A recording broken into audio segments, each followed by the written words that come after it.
Light the beam! Light the beam! Light the beam! Light the beam!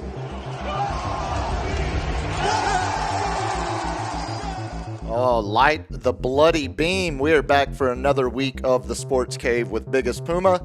I am your host, Sam Freeze, also known as Biggest Puma. Broadcasting live here on the north side of San Antonio, where we find ourselves 42 days away from the prestigious Emeritus Cup. Emeritus. So you've got to stop saying that, because now I'm saying it out of habit. And I keep saying Emeritus as a joke, and everyone thinks I'm a goddamn idiot. Some inbred hillbilly. Emeritus. North Texas, we got good public schools out there. It's that Emeritus NBA Cup final coming down 42 days from now. All white trashy like that? You're goddamn right. It is also day number 5 of no ESPN or Disney channels on YouTube. Man. That might become the new countdown of just counting up the amount of days. Government shutdown, I could care less. Yeah. You take away my ESPN and ABC. Bro. Like, I couldn't even watch Monday Night Football. I was forced to go to the bar. Yes. I'm sure your arm was twisted. The arm that you're hearing metaphorically being twisted is, of course, the arm of Cap himself in the room with me, as well as the glorious, perfectly timed drops of producer extraordinaire and third leg of this program, LG. LG? Oh, do we have LG? I always like to leave it up for... Do we? I always like to leave it up for hesitation because at this point, now that I'm doing the show with Andy Tuesday and Thursdays, I come in here with very less anxiety. Like, I've already been doing 3 hours of race. Now we're just having fun. Yeah. And I think it's going to actually help the content in the long run because, like I was telling you the other week, self-diagnosed, but now starting to realize it more and more. Bit of a control freak when it comes. Yeah, no way, right? No way, right? I mean, look at all these notes that we've got to get to. Just do your job, bitch. I've got to shoehorn them in no matter what. Speaking of the notebook, you can see right here if you're watching the stream, this is the night. That was the first night of notes, a lot of notes. First night. I read that one. You did? Yeah. This was the only one I think you read because as soon as you looked at all this, you're like, yeah, I ain't reading this. I ain't reading this every show. That was March 31st, the first night we did Sports Cave live with. And even then, LG was getting billing before you on the Move over, on the LG. run sheet. I will say, the captain creams with okay, confidence. You were creaming nothing last week, although I got my ass creamed, so to speak, this week in fantasy. You'll have the Fantasy Football League update, of course, and lightning round. Since we only did one show last week, we've got a lot to recap, a lot to get to. Oh, we're still rolling with the bloody subscribe. Halloween has passed. No. I will say, Lame. Where's the what do they? Oh, it's the shoehorn. What's that damn? the fixture? cornucopia, Is that what it's called? right? Yeah, I think cornucopia. like from the thing that they say got removed from the Fruit of the Loom logo. Yeah. Yeah, isn't that what it's called? We'll get our research Oh, team. man. Hey, research team, get on that. Hey, roommate, sir, what's a cornucopia? Hi. Tell me about the emirate. See, now I'm doing it opposite. No, we got a lot to get to. I should say, we are back in the room Tuesday and Thursday this week, so we won't have to shoehorn any picks or any Thursday business into the program tonight. We can just focus on what we have going on. What we have is we got $5 from Zeb calling you out on how much of a control freak you are. Wouldn't let park in the McCarthy concert. What? Letting them park in your spot. Zeb, if you sent me, oh man, now I feel like a giant D. And he more made you so. first in the league. Well, timeout. That's an ownership accomplishment. You hired the GM? That's correct. I hired the personnel that have guided my team / our team. CeeDee Lamb I was telling my Cowboy friends, I was like, Dak needs to channel his inner Flacco and just throw it to CeeDee Lamb 20 times a game. Or even CD 12 Pickens 8. I mean, we got CD 20 times a game. For your damn fantasy. Okay, throw it 50. I see. 50. There's 30 more passes, but we need 20 for Lamb. I see the angle you're going with Yes. now. Zeb, my apologies. If you did reach out to Park for the Paul McCartney concert, Got denied. I feel like I have let you down because I honestly did not see it. I will stand by that. But no, we've got a lot to get to. Thank you, Zeb, for the super chat. Of course, we do super chats before the lightning round, before we close out each episode. We've got weekend recap to get to. Obviously, the shirt here, the California Raisins jamming on a saxophone, will play into the weekend recap.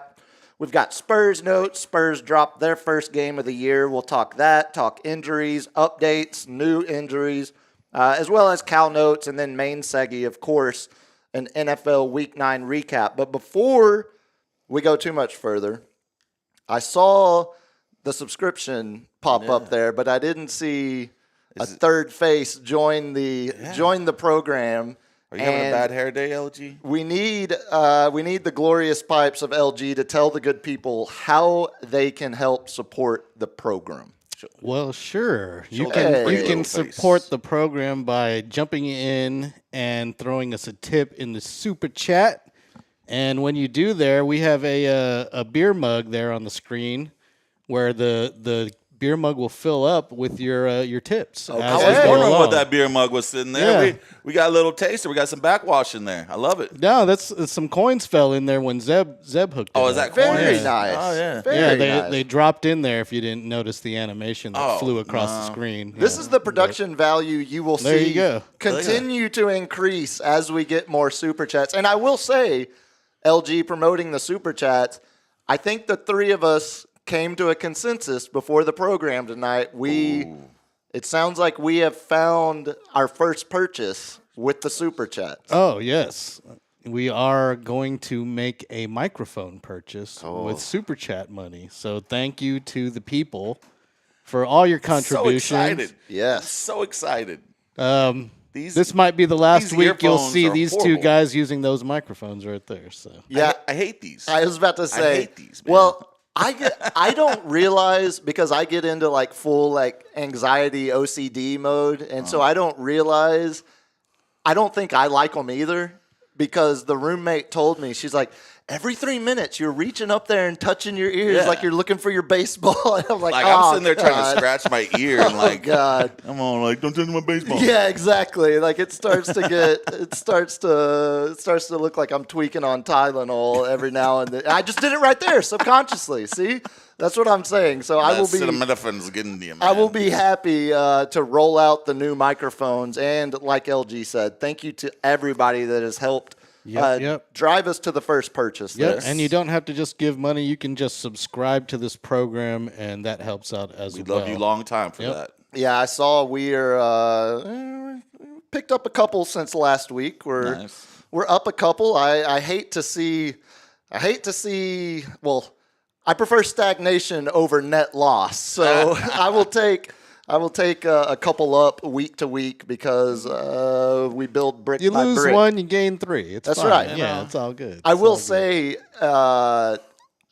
I might just be leaning towards self-conscious, but I will note whenever I put a specific post up to say like, hey, go subscribe, that was when we lost a subscriber.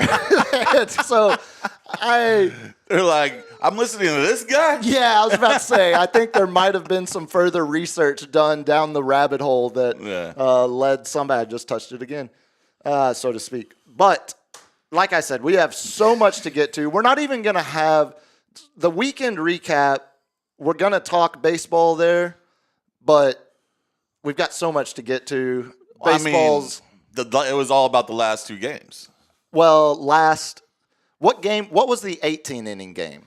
That was game 5. That was so No. That was 4. That was game 4. Right. And then Toronto won the game 5, and the Dodgers had to go and back-to-back to get the back-to-back. It's got to be brutal to be a Blue Jays fan after being, it reminded me a lot of. I don't mind it. Oh, I'm sure you don't. It reminded me a lot of. Flappy heads, beady little eyes, Canadians. Yeah, but L.A.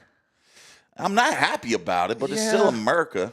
Yeah, is it though, or is it Japan? Oh my God! Like it's 2.0. Yeah, exactly. I mean, it's like I can't wait to see the World Series baseball cup. Yeah, the World Baseball Classic Yeah. next year. That's basically during spring training, right? Yeah, because Yeah. that's when they did it. Because that was, I remember some of the early betting analytics were guys that had pitched in the World Baseball Classic were dominant the first month of the regular season because they were more tuned up, Yeah, they were competitively warm. Yeah. I will say this. Speaking of the California Raisin shirt, we saw Viagra Boys Friday night, Halloween night. Seeing a good concert, seeing a house show on Halloween is so much fun. Yeah. Like, probably, I'd say we were definitely in the minority, not in costume. I wore my Stars Jamie Benn jersey because one of Viagra Boys' songs is just called Sports. Yeah. And so I was like, I'll just wear a jersey. That'll be funny. Yeah. But it was probably 60-40, 60% of the people in costumes. And so and it was an outdoor venue. So it was big space. Oh, a man. lot. What a good time of year for an outdoor venue, Dude, it was man. perfect weather. The show, perfect show. I remember seeing Wu-Tang in the mid-summers, and you're just in there in the sweat box. Yeah, And, that's right off of, what is that? Is that Stubbs? That's right off of right downtown. 6th Street? Yeah. Kinda. Right behind the So it's a semi-open indoor, venue right. and whatnot. But the thing about Stubbs is it's a rectangle. It's like very narrow and deep. So we saw Viagra Boys at Far Out Lounge, which is right right where South Congress ends, where it hits Slaughter. Okay. It was Willie Nelson's old hole-in-the-wall hangout. Oh, wow. It was a little, nickel saloon bar. Not where he didn't play They a got lot some there. good restaurants when you go further. Oh yeah, not bad. West down there, but but it was more of a festival ground in the backyard, way more spaced out. You could get a good view from the sides, unlike Stubbs where you're just in like a sardine can. Yeah. But it was Friday night, and I'll tell you, this is a testament of how good the concert was. I didn't check my phone one time. one time, not even the one time when you took a picture of the band. So All right, there. the roommate might have convinced. I was in such a good mood, she was able to convince me to take multiple pictures because it was. Very rarely. I won't spend all night on this, but very rarely does a new band come around that I'm like, okay, no, this is potential Rushmore. Like Mount Rushmore level band for me. I mean, it's Devo. It's like Joy Division meets Butthole Surfers. Yeah. It's so great. It's so great. Yeah, it's so spectacular. But besides the pictures that the roommate forced me to take with threats of violence if I didn't follow through and take pictures with her. Now, I didn't check my phone to look at the game at all because I thought, one, I'm at the concert. Like, I don't want to be distracted and looking like inning by inning to see what happens. But that was Yamamoto night. And it was it was Yamamoto game 6. So in my head, I was already kind of chalking it up to Yamamoto wins this, and we're going to see a game 7 Saturday night. The spectacular play on that one was the game-ending double play. Yeah. That was like they were primed, man on second, man on third, one out, and spectacular catch with a spectacular throw to second to double him up. So with the funky ground roll double that saved a run. Yeah, exactly. Yeah. So that was, but let's get to the end, the last game. So it was the 18-inning game was game 3. No way. It had to be game 4. It was game 3, which is what makes it even crazier that these pitching staff, I'm looking right at it, that these pitching staffs were able, like the fact that Yamamoto is pitching, winning game 6, and then winning game 7. I thought the Dodgers lost rest. right after the 18-inning game. Because the Blue Jays tied it up. Blue Jays won game 4 after the Dodgers won game 3 in the 18 inning. And then they went 1 up. Okay. Yeah. All right. I was wrong. I'll admit it. Well, I thought I it was digress game 4. on game 7 where I had to I'm out there screaming, White Hancock, because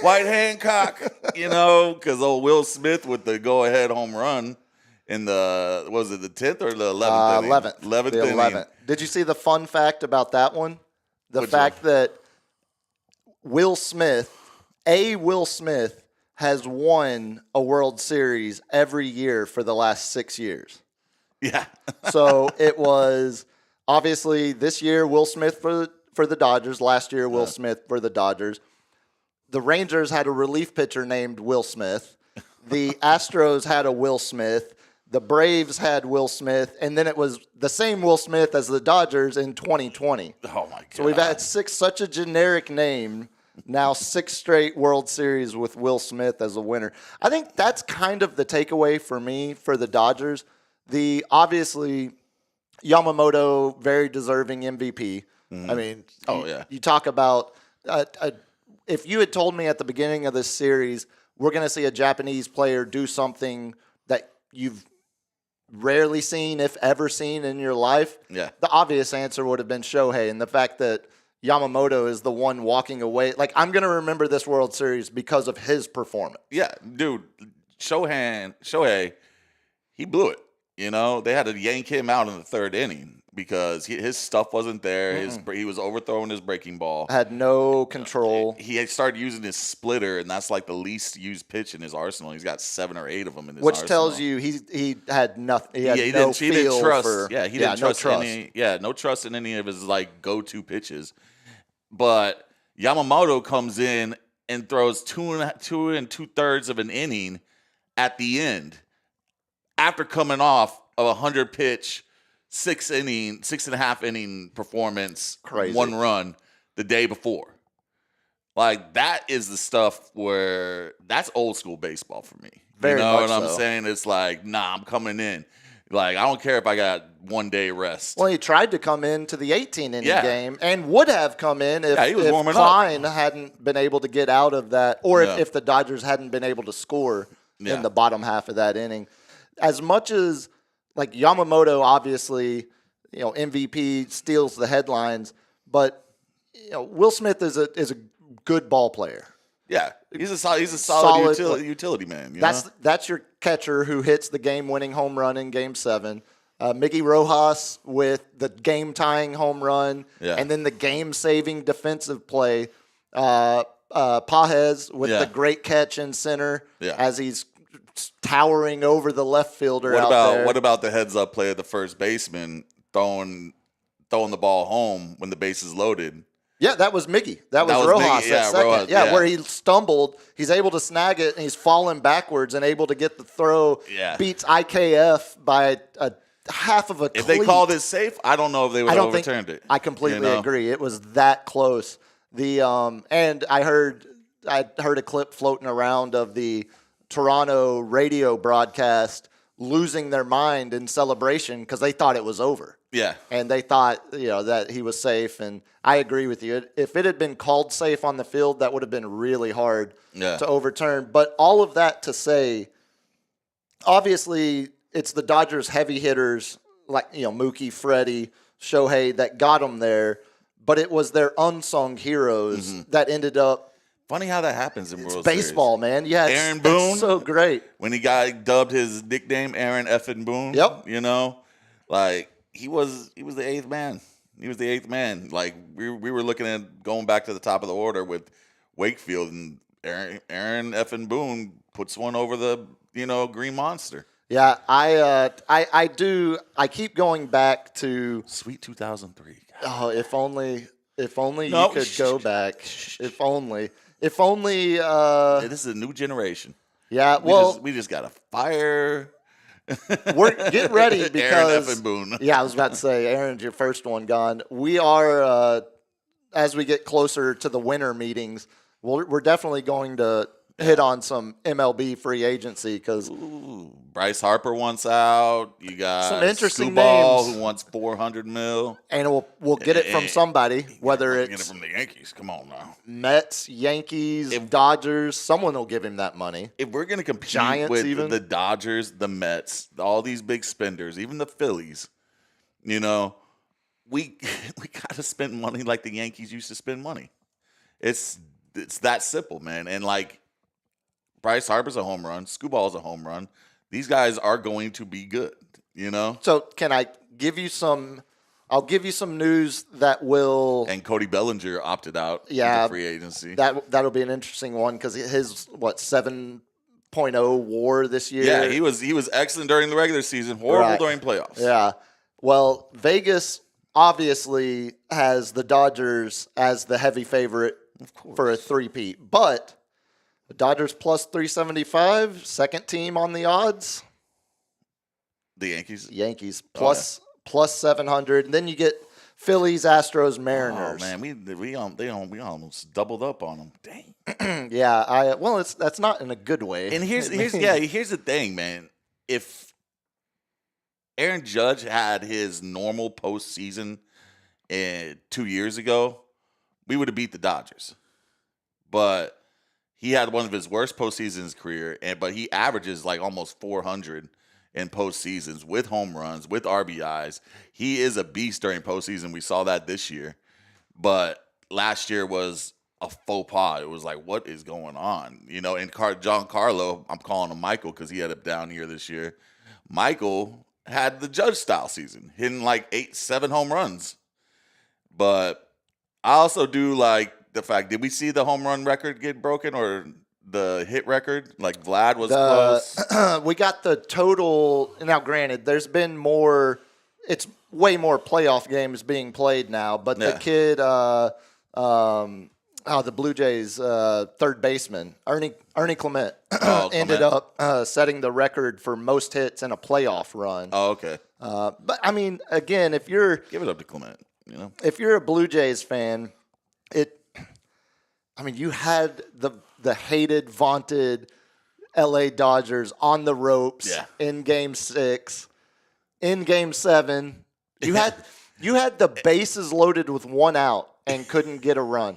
Where do you fall? So as we were watching it, I should say, shout out to Jeremy and Nikki. Congratulations on your wedding Saturday night. Sorry we didn't get there till 11:45 because we were watching Game 7 and I couldn't handle watching it in public.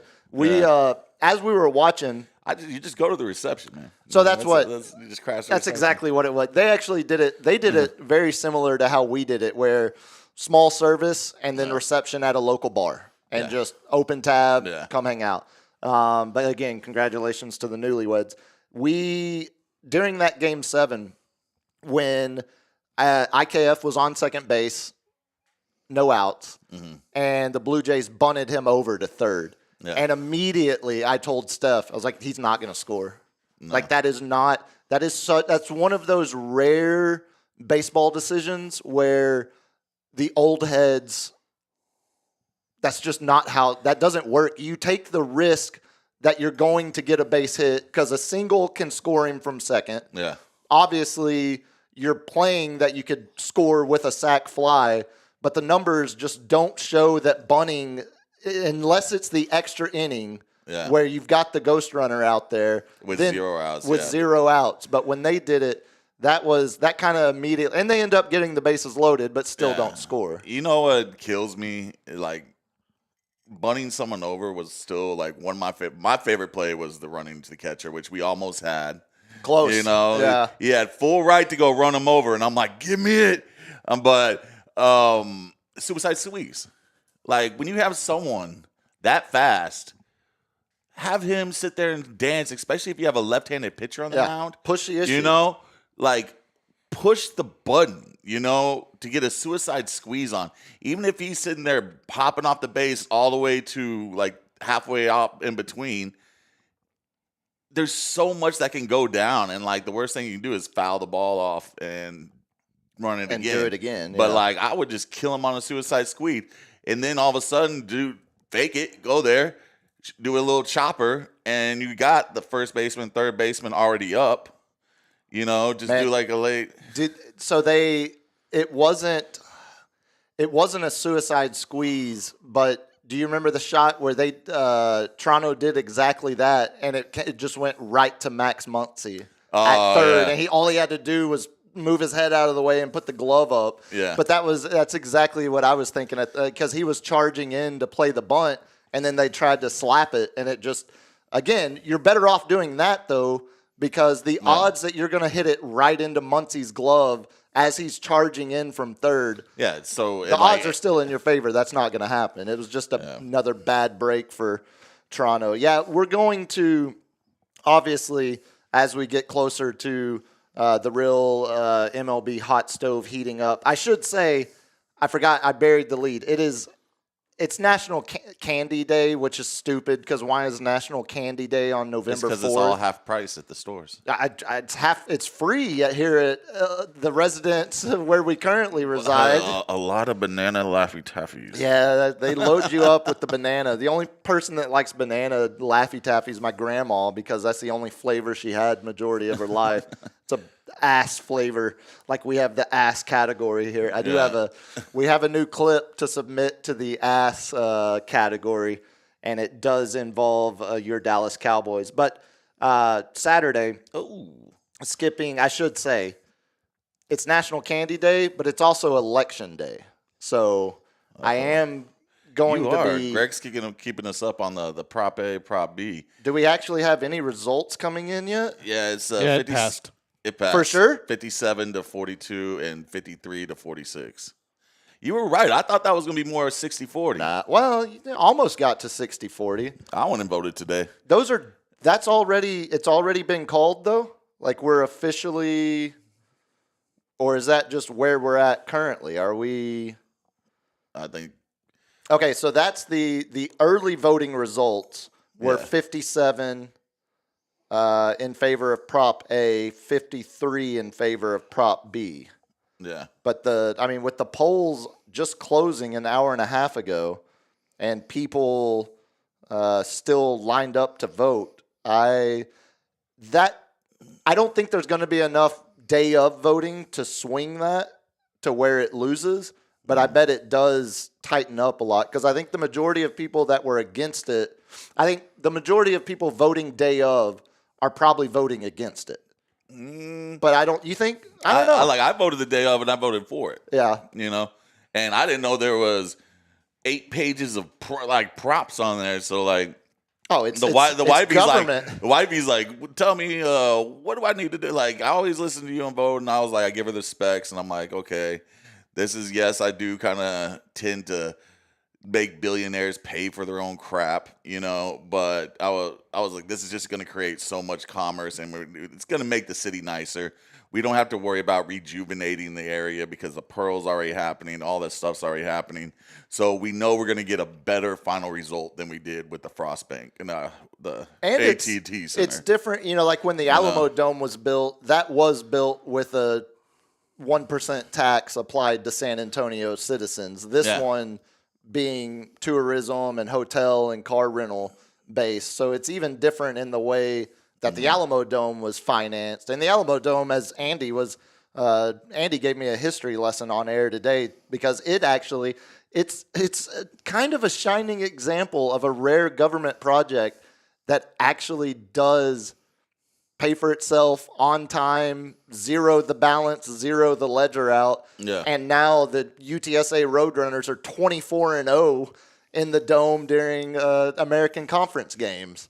American Conference. I was like, no, they lost one of them in the Dome, didn't they? Not a conference game. Not a conference they lost game, to Texas State in the Dome earlier this year. Yeah. Big win for UTSA. In fact, let's do that here because since it is weekend recap and we missed talking college football last week, let's burn through a little bit of the college football results. Arch Manning showed out this week. It's a completely Arch showed out, and Arch absolutely looks like a different player than he did against UTEP or San Jose State and any of the other cream puffs they were playing at the beginning of the year.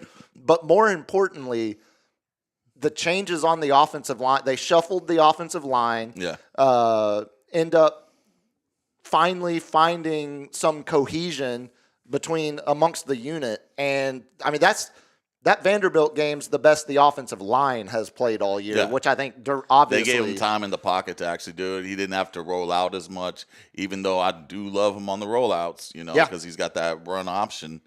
But no, that's where the danger. That's where he poses a different kind of danger than any of his family with the same last name. But it did come down to the end. That was a bit unfortunate the way the final. But dude, like that 2-point conversion.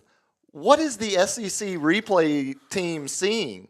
Like you can see from every camera angle in the stadium that the ball doesn't cross the line or doesn't cross the plane into the end zone.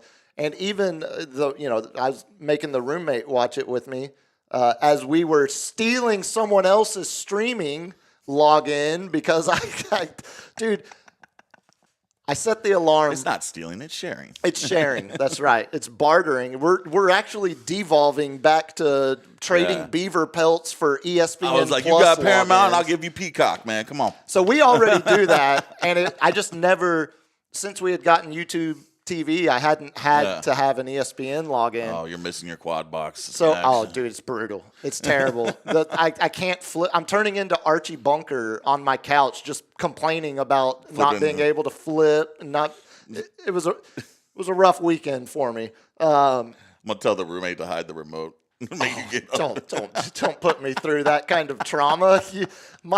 You know what kind of shape my heart is in. I can't handle that. No, I set the alarm Saturday morning for 10:55 because I had popped right out of bed, turned the game on, right? Turned the 11 a.m. window on. I had completely forgot that it was off of YouTube TV. So at 10:56, I'm randomly calling. I was spam calling like 7 different friends. Hey, I need your ESPN login. They're like, whoa, hey, man, I haven't heard from you. No time for small talk. Yeah. Give me your username and your password now. And it was like, My buddy upgraded the Hulu, so I got to watch some of the ABC games on the Hulu.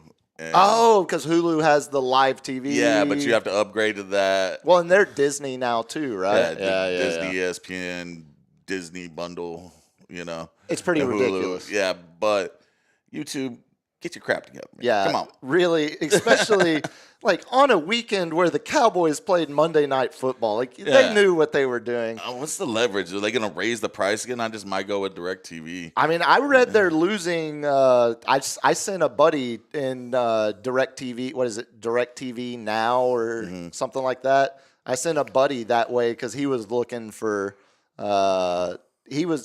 He chose to cut the cord the week that YouTube TV lost ESPN. I was like, brother, you picked a bad. He's like, you've been telling me how great YouTube. I was like, yeah, well, Nah.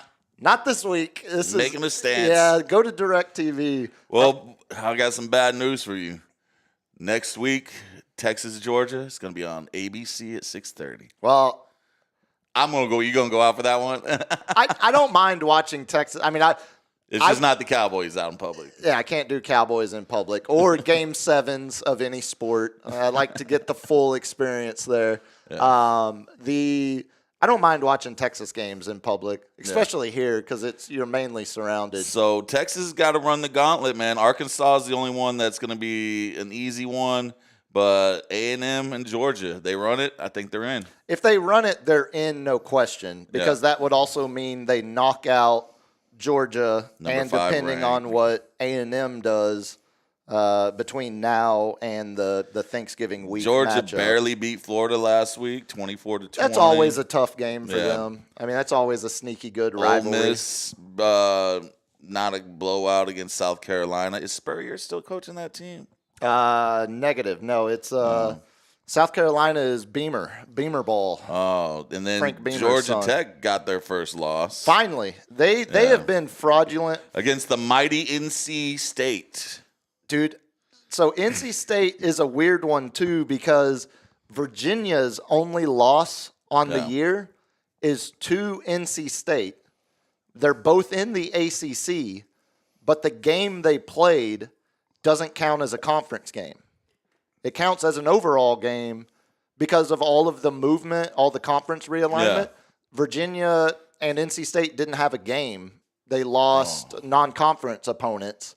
And so they played each other as a non-conference game, and that's Virginia's only loss this year. That's like a friendly, man. That's exactly what which is weird, looking now at how high Virginia has climbed in the rankings. Yeah, we'll burn through some of the top 25 before we talk rankings real quick. So Miami lost to SMU overtime. Why is that good? Because you went there. My grandpa went to SMU. We're an SMU family. Now Miami is on the verge of not making the playoffs. Oh, I love dude. to see it. So What? It's better. Football, college football is better when Miami's in the mix. I don't disagree, if only to see Mike Irvin losing his absolute He was literally mind. chewing his nails off on the sideline. The fact that SMU beat a top 10 team at home for the first time in 51 years. Was that Priest Holmes or was that SMU? Yeah, 51 years ago? No, not that. I'm just saying, who was the famous running back that went to SMU?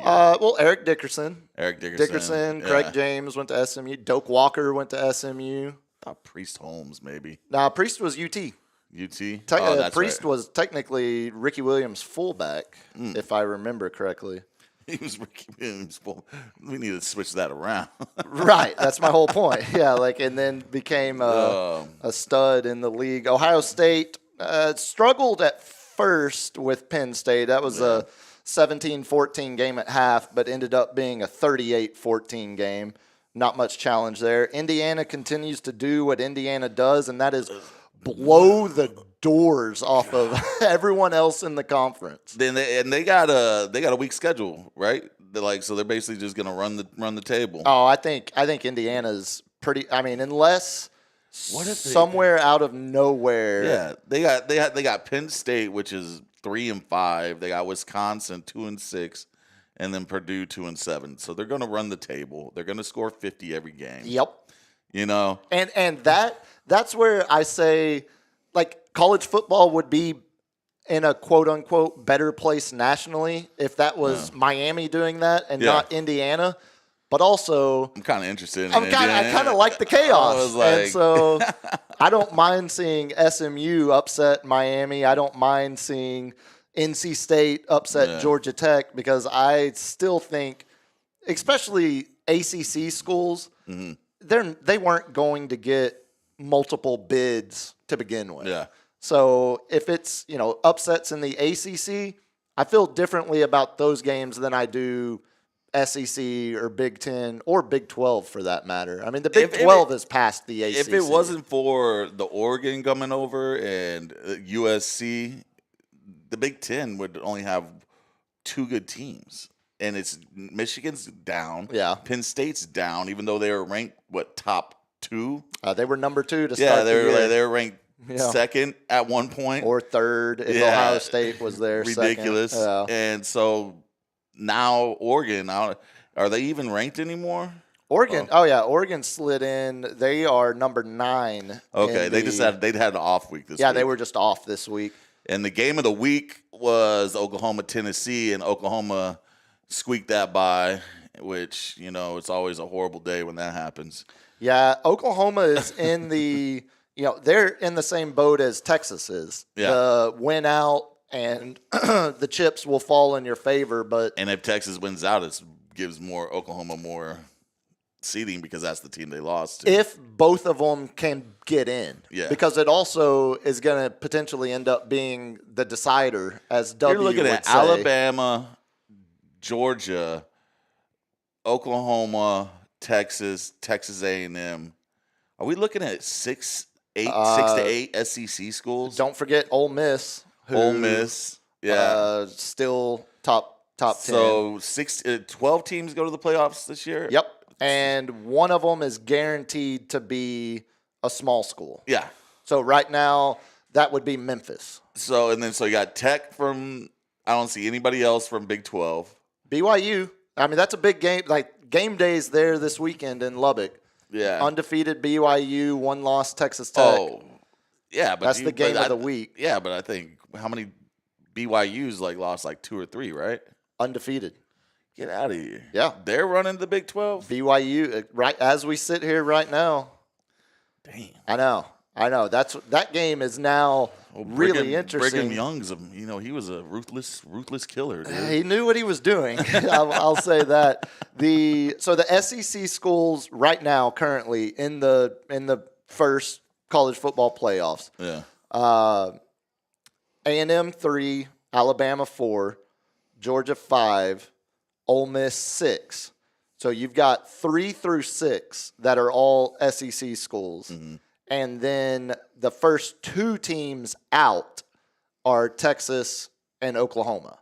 Yeah. So there's your 6 SEC schools, 4 of them comfortably in, and the next 2 schools out of the top 12. Let me see what Vandy's got on the table. Vandy's got Tennessee as their last game. That could be nice in-state rival now. Yeah.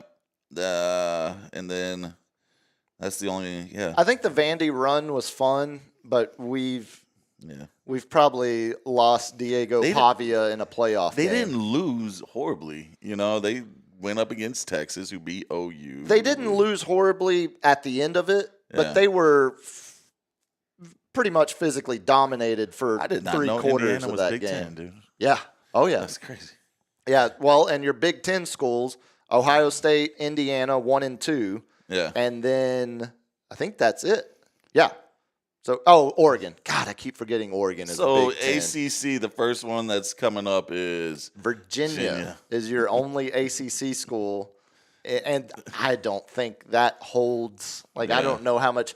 Again, this is why these rankings right now are going to look incredibly different week to week. I don't the only thing that Miami's got is Pitt, that's ranked, who just crept into the rankings at 24. Yeah, that Pitt only 2 loss. Yeah. Pitt is funny too. Pitt is recruiting the hell out of our area right now. They got They must have a coach or Daly, a scout. the stud quarterback up at Seguin High.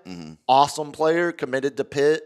And then they've also got another quarterback. I can't remember which. It's one of the Austin schools or somewhere right there. Oh, like Westlake and something like Not that. even that. It's one of the like smaller. I'll have to look it up. But they've recruited.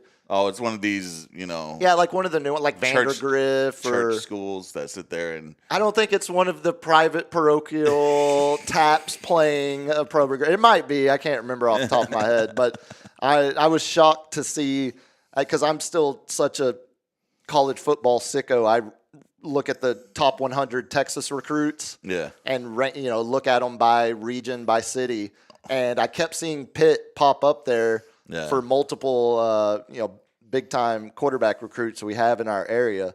The Seguin kid's a stud, though. That's the one that I think they're really excited about. Man, why did they put BYU Texas Tech as the 11 o'clock game? That's going to be the big game in the beginning. Oh, that's an 11 o'clock That's kick? 11 o'clock. And then they put Texas A&M and Missouri. No, that's the ABC game. Fun. But then the other spotlighted game is Oregon, Iowa. Both of them are top 10s facing in the 20s. Iowa is exactly what they always are, a sneaky good football team that is going to finish 9-3. And they just got good defense. Yeah. And then I guess they put the game of the week is LSU, Alabama. LSU 3 losses, Alabama 1 loss. Yeah, I'm not sure how much. Let's see if Alabama without Brian Kelly eating all his gumbo. And see if he's gonna make it work. Him and his family, my family have now moved back to the Midwest where they belong. You're sleeping on.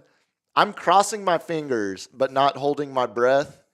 If Navy beats Notre Dame, can beat Notre Dame. I don't want Notre Dame in there. That's why we need Navy. Because not only if Navy beats Notre Dame, it potentially gets Notre Dame out of our college football playoffs, but it also... You mean you don't think Syracuse could do the job? No, God, no. I think they're on their 5th quarterback. Not Stanford? No. And then... Pitt?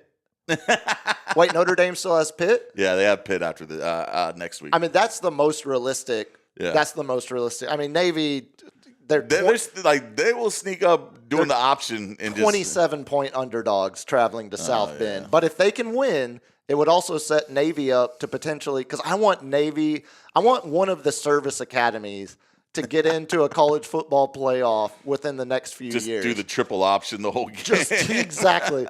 Just slow everything down. Yeah. Just total ball control. It's going to be the fastest playoff game in the Yeah, exactly. You have 3 whistles the first half of the game.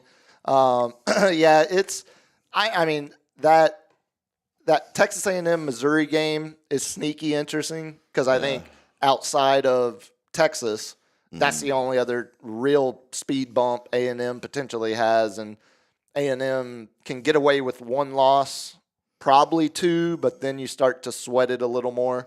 But obviously that BYU Tech game with game day on site up there in Lubbock, that'll probably be the one I am most locked into this weekend. But should also say UTSA underdogs at home last Thursday night. And ended up they put a stomping handily beating Tulane. Did you follow any of the back and forth between the Tulane coach and Traylor last week? So the Tulane coach called for a conference investigation into UTSA because he said they're piping in crowd noise and playing music as they were going up to snap the ball. Once the ball had been set and the official backed away, whatever. It said UTSA's band was playing during snaps while they were he went full, and he also said, "Look, I know this conference just as good as anybody. There's no way one team should be undefeated at home over the last 3 years. Clearly, they're doing something." Yeah, dude. Jeff's buddy. presser after the game Thursday night was an all-timer because you could tell how it was. Also, It's like he's making excuses for the loss before it even happened. I'm just right. like, hey, good job, coach. You're a one. I want to know what your motivating speech is. Yeah. Listen, boys, we're gonna lose, but let's just put a good showing out there. But I've already got the groundwork of Yeah. excuses, so you won't have to worry about the loss. Yeah. I'll take this with the line of excuses I have. It was also Trailer's 50th win at UTSA. Oh, wow. Nice benchmark. Man, David Robinson. That's right, 5-0, the Admiral. Speaking of, how about we shift into some Spurs notes as I Spurs. Make Oh, Lonnie, your notes. Suns beat us. I see you on the chat. Oh, Wemby got 4 blocks on us. That's so, yeah, dude. You little backhanded compliments. I see you. yeah. So He's a Suns fan. Wemby, first time he scored in single digits almost to the day a year ago. Oh, wow. So the last time before the game against Phoenix, the last time Wemby had scored in single digits was October 30th of last year against the eventual champion Thunder. Wow. Yeah. So you don't see that often. So you're saying we can't do 82. So 81's the goal. That's the benchmark. Yeah, we are now down to 81-1 being Yes. the goal with Dude, they couldn't miss, dude. Like, no. God, it No. was just- And honestly, at the end of the night, we looked unready. Like there was a lot of procedural, and it's an 82 game season. Like Yeah. you're going to have that pop up and bite you every now and then no matter how good you are. There's a reason the best team has only ever gone 73-9. Yeah. You know, like and weren't we a 72-10 team that year? no. Like we were The Warriors team? I thought we were racing with them on that. yeah, but I thought it was like 60 62 64 somewhere in there. We broke 70. Really? I believe so. You can ask old Chat Tizzle if you want to. What was that? Let's see this. 2016? No, don't ask that. 67. You didn't break 70, but it was a little higher than I remembered. It okay. was 67, not 64. And an upstart Thunder team at 55. No, the biggest issue coming out of the game was not the loss. It was the injury news. Dylan Harper strained left calf. Hopefully 2 weeks max. It sounds like they dodged the bigger bullet, Yeah. and they're eating the smaller one. It's a strain, couple not weeks, a tear. yeah. So, I mean, I think it's time that I know we're resting De'Aaron Fox, Sohan, a couple other people.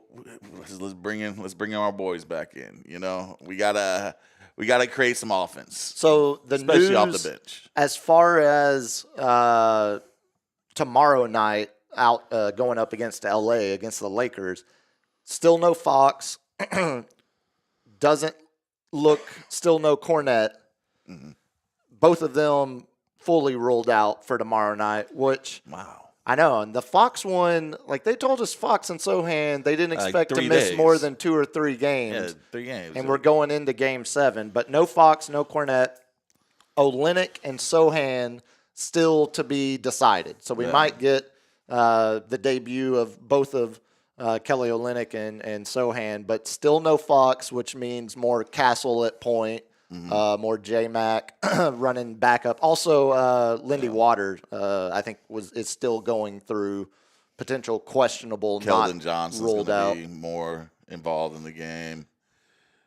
I think Vassell is going to have some breakout, but they need to work on that pick and roll.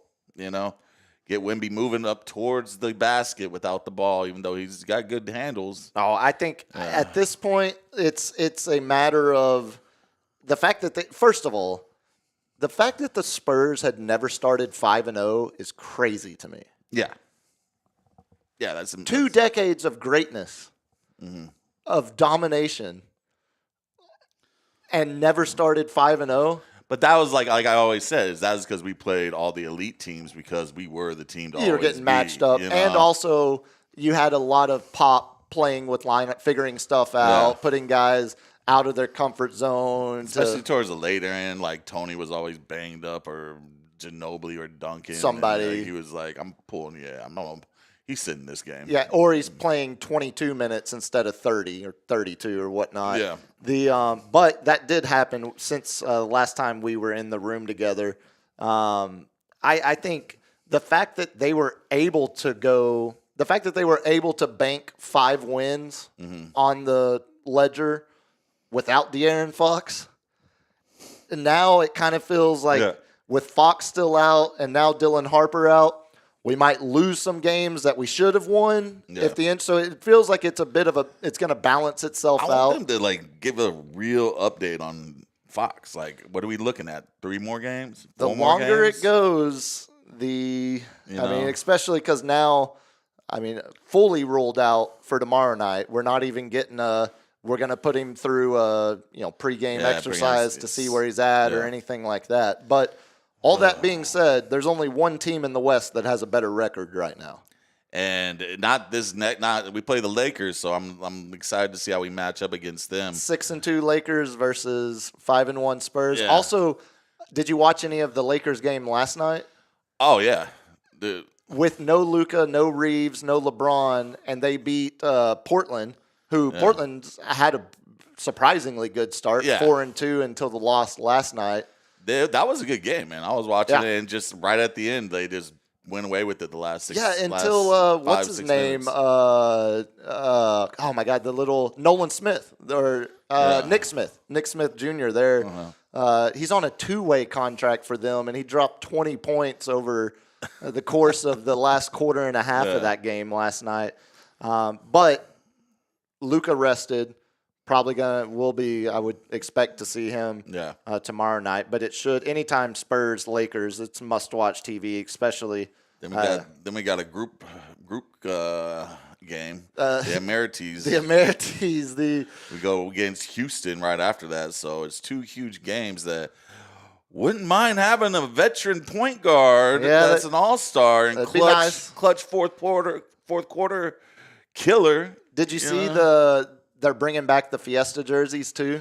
Nice. Yeah. Nice. I like and that. The good ones. The ones that have just the Fiesta color stripe across the chest, all black, look real cold. Yeah. I'd get one of those jerseys. Yeah, they unveiled I've got a pair of shorts. I got a pair of the Fiesta shorts when they brought them out. What was that, like 3-4 years ago now? And they released what the court's going to look like as well. Pretty damn sharp. But at this point, again, if they can keep banking wins while fighting all of this injury adversity, they are well ahead of where I think you would expect them to be. If I had told you De'Aaron Fox misses the first 6 games of the season, Jeremy Sohan misses the first 6 games, and now Dylan Harper is going to miss 2 weeks, I think you'd be praying for 500. Yeah. Not looking at only one team above you in the standings, and the one team being the defending champs, who are 7-0 to start the year. I'm just waiting for them to get 45 so we can I'll do something like shave your stash, to cut break your hair, that over short, under, snap that little Mississippi mudslide action. Look, I'm saying. I think Vegas might have been a little wrong on that number, but a lot of basketball to be played. Yes. And, of course, a lot of basketball to talk about as we continue on in the I saw someone post, it's no longer the race for Seis. Yeah. It's the race for Seis.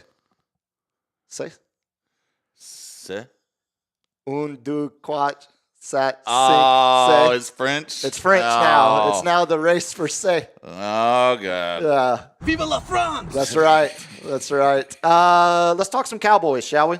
Yes. Let's get into that the main that. segment, because honestly, there's more to talk about what they did today than what they did last night. Oh, we can talk about what happened last night. Well, we're going to, trust me. Cowboys suffer back-to-back losses for the first time this season, fall 27-17. And last week when we were sitting in here, you picked the Cardinals. Yeah. I picked Dallas. But I think if I could go back and you told me the Cowboys defense would only give up 27 points, I would have said, "Oh, I'm even more confident in my pick." Like they're only giving up 27. I warned you that Cardinals had a sneaky good defense. So the Arizona Cardinals, here's a stat for you, are 3-10 playing on Monday Night Football in franchise history. I believe it's 4-10 now after last night. No, like this is counting that. Okay. All 3 wins have come from the Dallas Cowboys. Yeah. Yeah. I think they're 8-1 now in their last 9 matchups against Dallas. Yeah. I always knew they had trouble with the Cardinals for some reason. It's just that they're a boogeyman team. Yeah, it's the back of their heads. The Emmitt Smith terror, letting them go to the Cardinals to go get his record. Yeah, we'll call it the Emmett curse. The fact that he ever wore that jersey. I mean, they brought Zeke back, but they didn't bring Emmett back. Like, it was different times back then. It was different times. Zeke he knew where the bodies were buried for Jerry. Jerry let Zeke get too close. He couldn't let him walk like he did Emmett. Yeah, talking specifically, we'll do winners and losers as always, but specifically that Cardinals 27-point total, I would have taken that bet. I would have been confident, except for here, the Cowboys had 9 possessions, okay? Tell me if this is a good turn of events. 9 possessions. This is how they went. Turnover on downs, which is funny because we talked about last week how Shoddy should have gone for it in Denver when they got goal to go on the first possession. He settled for the field goal. Last night he went for it and got 0 points. Might have changed how the second half was called, play calling wise. Cowboys 9 possessions. Turnover on downs, punt, fumble, missed field goal, the 68-yard attempt by Aubrey. Oh. Yeah. Then field goal, because Shoddy, the second time they get down goal to go, settles for the field goal after the Dak sack. Then another turnover on downs.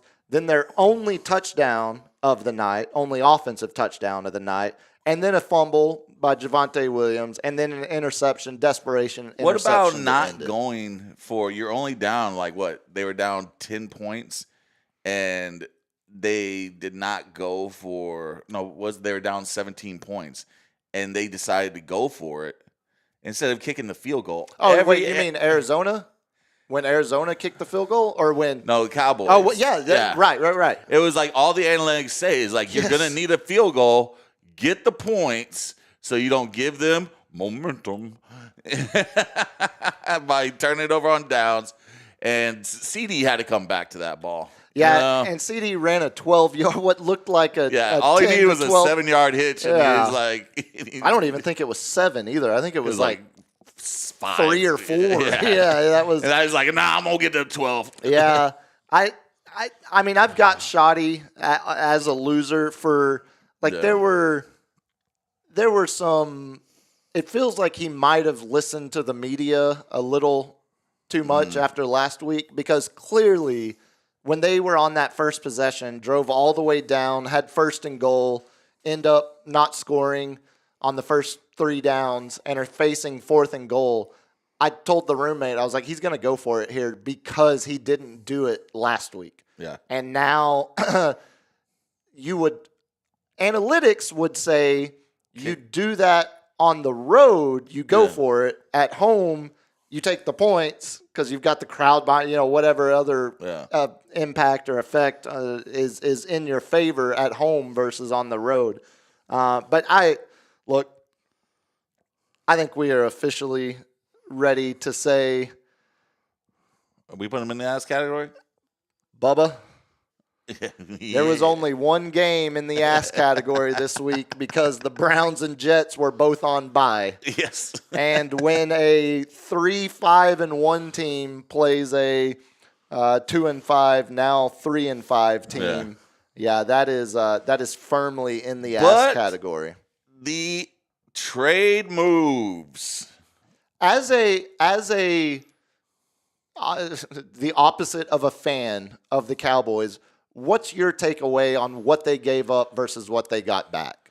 mainly in Quinnen Williams. I know Quinn Williams was the headline. Not, they got the Cincinnati linebacker. Yeah, Logan Wilson, but that's a Yeah. 7th-round pick. Yeah, I mean, that's I nothing. wish they had spent more 7th-round picks on guys like Logan Wilson. But to give up 2 first-round picks. So they didn't give up 2 first. They They gave didn't give up for Quinnen Williams, the deal was their 2nd-round pick this year, Yeah. the better of their 1st-round picks next year, whether that's theirs or the Packers, and Mozzie Smith. Mozzie was getting cut no matter what Yeah. when Hey, Quinnen you want came this guy? here. Yeah, You exactly. It want was this like, y'all could take a flyer on him. Might as How well try him how out. old is Quinn? 27. He's 27? Okay, so that makes it a 3 little bit straight better. Pro Bowls, 1 All-Pro, 27 signed for 3 more years. This year, 2 more. Yeah. So you'd be redoing a deal in his age 30 season. PFF, for whatever it's worth, his stats have been down as a pass rusher Yeah. significantly this year. He had like a 14% pressure rate last year, down to 8% this year. But he's still the highest graded run defender amongst interior linemen. Which, if you remember, Jerry said, we got to stop the run. We got to stop this. That's why we got Kenny Clark. You got to stop the pass. You got to stop everything. Deron Bland he looked, I don't want to hear him in the top 5 cornerback categories ever. Anyone that ever said that to begin with, don't Yeah. trust whatever else they have to say about football. I've got Bland. We'll talk Bland here in a minute. I've got him. I do think it's a bit. Bland was. It was a weird game because Bland didn't play well, Yeah. which also contributed to the fact that he was their leading tackler. Which, when your cornerback is a leading tackler in a game, that That's not good. tells you how bad the defense Yeah. is. But I also think it was the first time Bland had been used exclusively on the outside this season. We've seen Bland guard bigger receivers on the outside. It doesn't go well. That's why he had traditionally been sliding in to play that nickel while 2 undrafted guys were playing on the outside because this defense is so bad. The Logan Wilson trade, we'll start with it. 7th-round pick, 29-year-old defensive captain of the Bengals. Ironically, the Cowboys trade for a defensive captain from the only defense that's worse than them, theirs. yeah. It's It's like, so what are Cowboy. what are you doing, It's man? so But all of that being said, This is going to make us better. is Logan Wilson better than Kenneth Murray Jr.? By a mile. Is he better than Jack Sanborn? By 2 miles. That's just how bad their roster is. When you're behind by 24 miles. That's my whole point. You know, You're not catching anybody.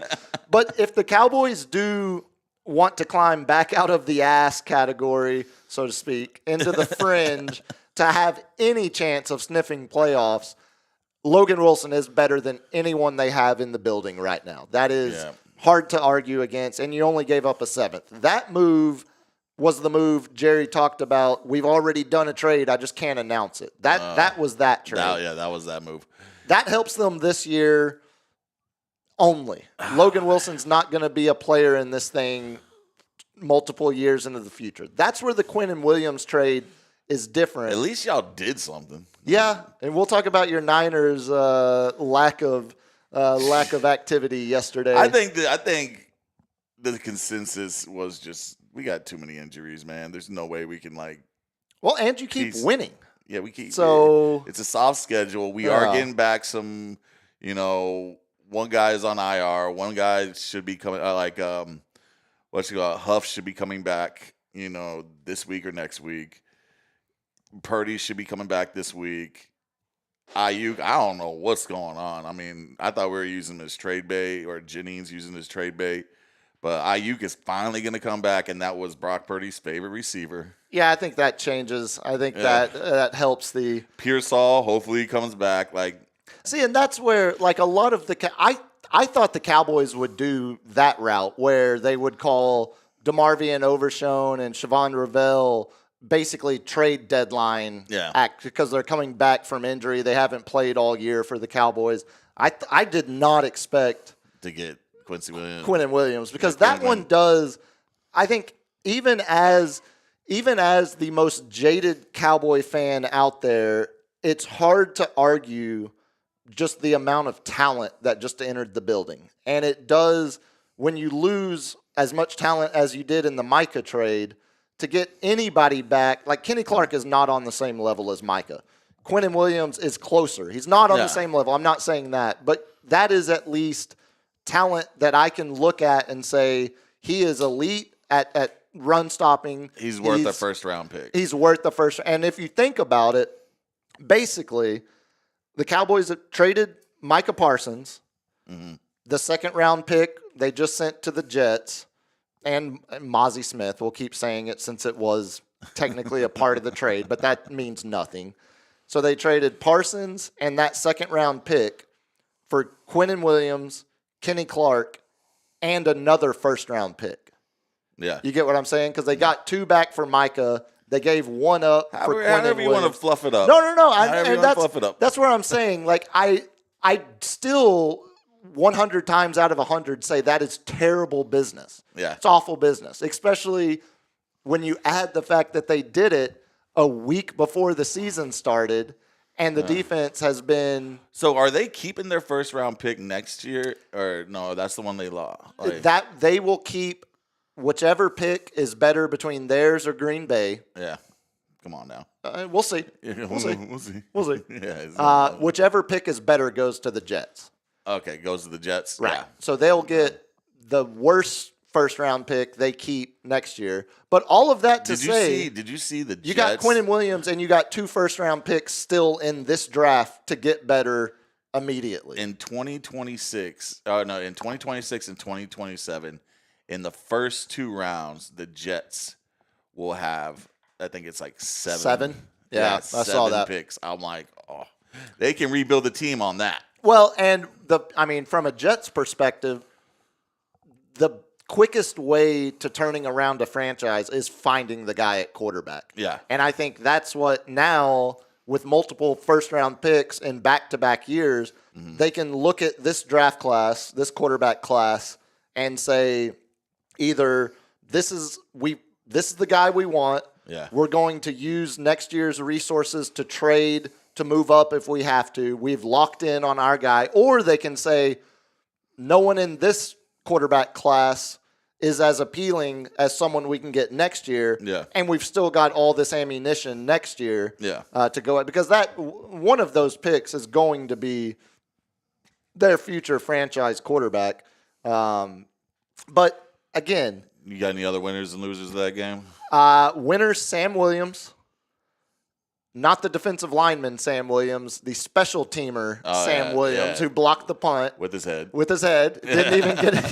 Yeah, and it was Steph's roommate said, like, they need to check him in concussion protocol because it was just. He had to turn it to the side. Yeah, just smashed into his face mask. Nealon's a winner, too, for managing to not knock the ball out of because that was he what slowed down he and did, and I'm curled his body. I was like, all right. I know. That's someone who's been coached. I was I said it out loud. I was like, he's gonna try to fall on this, and it's just gonna squirt out of the back of the end zone.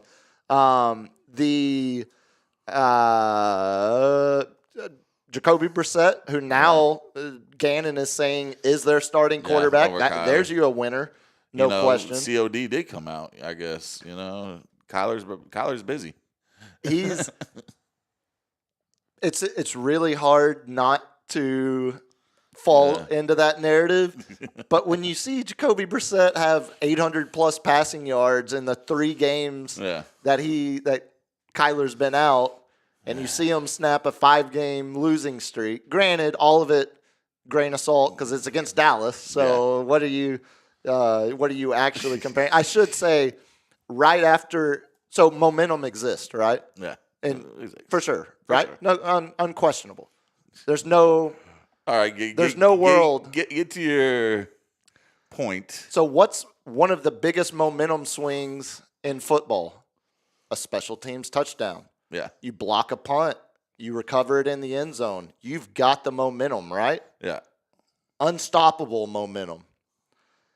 Yeah, the Cardinals immediately drove 11 plays, 74 yards, and scored a touchdown right at the end of the first half, right after the Cowboys blocked the punt. But who got the momentum? The special teams got the momentum, not the defense.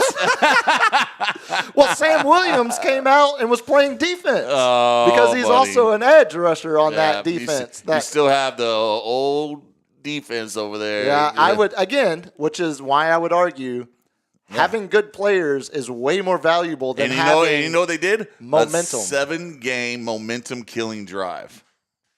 A 7-game. I mean, no, 11 play, 11 play 74. momentum. That's how you kill momentum. You burn clock and you get first downs. But I thought, and you just sit there and crush them. So maybe it's not momentum. Maybe it's just how football is played. Possibly. It's endorphin. Possibly? It's Okay. endorphin rushes. Okay. It's, There's science to this. How about Troy? How about Troy as a winner for completely laying out, as Joe Buck was talking about, Jerry and Stephen A. Smith in the owner's booth, and then Troy also openly laughing at Jerry when Troy said, or when Joe said, Jerry says he's already got a trade. He just can't announce it yet. He'll announce it tomorrow. And then Troy's like, I'd see if you can't back out of that thing because this team is dead. Paraphrasing, but literally Troy just laughing at his. That was awesome. Laughing at the team that he helped carry to the heights that it achieved 30 years ago. Losers mentioned Bland. It was really curious to see Bland line up exclusively on the outside for the first time all season. Again, I go back to also another loser, Eberflus, because it still feels like game to game we're now running different schemes and different. He's throwing anything. He's throwing everything. It's like what sticks. They're running 5-man fronts now, which ironically enough, with the addition of Quinnen Williams, run 5-man fronts way more now because you have $64 million tied up between Osa Odighizuwa, Kenny Clark, and now Quinnen Williams. Right. So now please run 5-man front so I don't have to see as much Sam Williams on defense and he can focus on blocking punts on special teams. Eberflus also a loser because the Cardinals were 7 for 9 on their first 9 third down conversions. Yeah. And most of them were like 3rd and 13 because the defense Trey McBride was actually getting sacks. Marvin Harrison was cooking Bland. Eberflus dials up the blitz, is able to get, I think, 6 or 7 sacks as a team, but still couldn't get off the field on third down. How about the offensive line? We mentioned, obviously, Dak struggles in the game. But the offensive line, the Clayton Adams revenge game, you remember Calais Campbell was Clayton Adams was the offensive line coach at Arizona before being hired as the offensive coordinator for Dallas this year. So he's going up against his former team. They get destroyed like Calais Swiss Campbell cheese. Had like 2 sacks that game. 39-year-old Calais Campbell. Dude, Still wrecking shop. How about we saw a flash of Pittsburgh Pickens. The taunting, right? There is some world where Pickens is literally just holding it out. Like, where's the ref? I think he thought he was going to be He thought he could play it off on it. Yeah, because when you watch the replay, he sticks it out at first and then goes over to the ref, but it was too late. I think he probably also said something that the ref heard right there. It's the old man. You can't sit there and hold the football at him and stuff. And it's like soft, as Kobe would say. Soft. But you know the rules. Sure. Yeah. So Soft. Brandon Aubrey, unfortunately, got to go down as a loser. Had a chance to tie the record right after Cam Little. Cam Little plus 1. Yeah. Aubrey. But also, what a world where we're spoiled that, one, the 68-yarder was good from 70 plus. Yeah. Distance was not the issue. He just pulled it left. But the spoils of Cowboys fandom where a 68-yard field goal and you're upset that a guy missed it is like, oh, that should be automatic. Yeah. It's like, what the hell? Like, no, that's insane. LG, do you have that clip from the game? This is the addition of our new addition to the ass column as the Cowboys were staking a fake late game comeback. Javonte Williams' fumble pretty much ended all of that. But there were multiple hot mic moments throughout the game, this being one of them. See if you can hear this.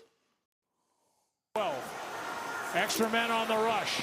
Javonte Williams. Strong tackle on the edge by the rookie Will Johnson.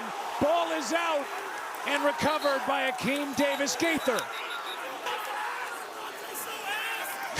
He's so ass. Javonte's so ass. He's so ass. And Javonte had some good pancake blocks. Great. You know, yeah, had some early runs of 8-9 yards, was moving the chain. Javonte's not the problem. That's a terribly ill-timed fumble. Yeah. But really, I just played it so we can further explain why this last column is called ass.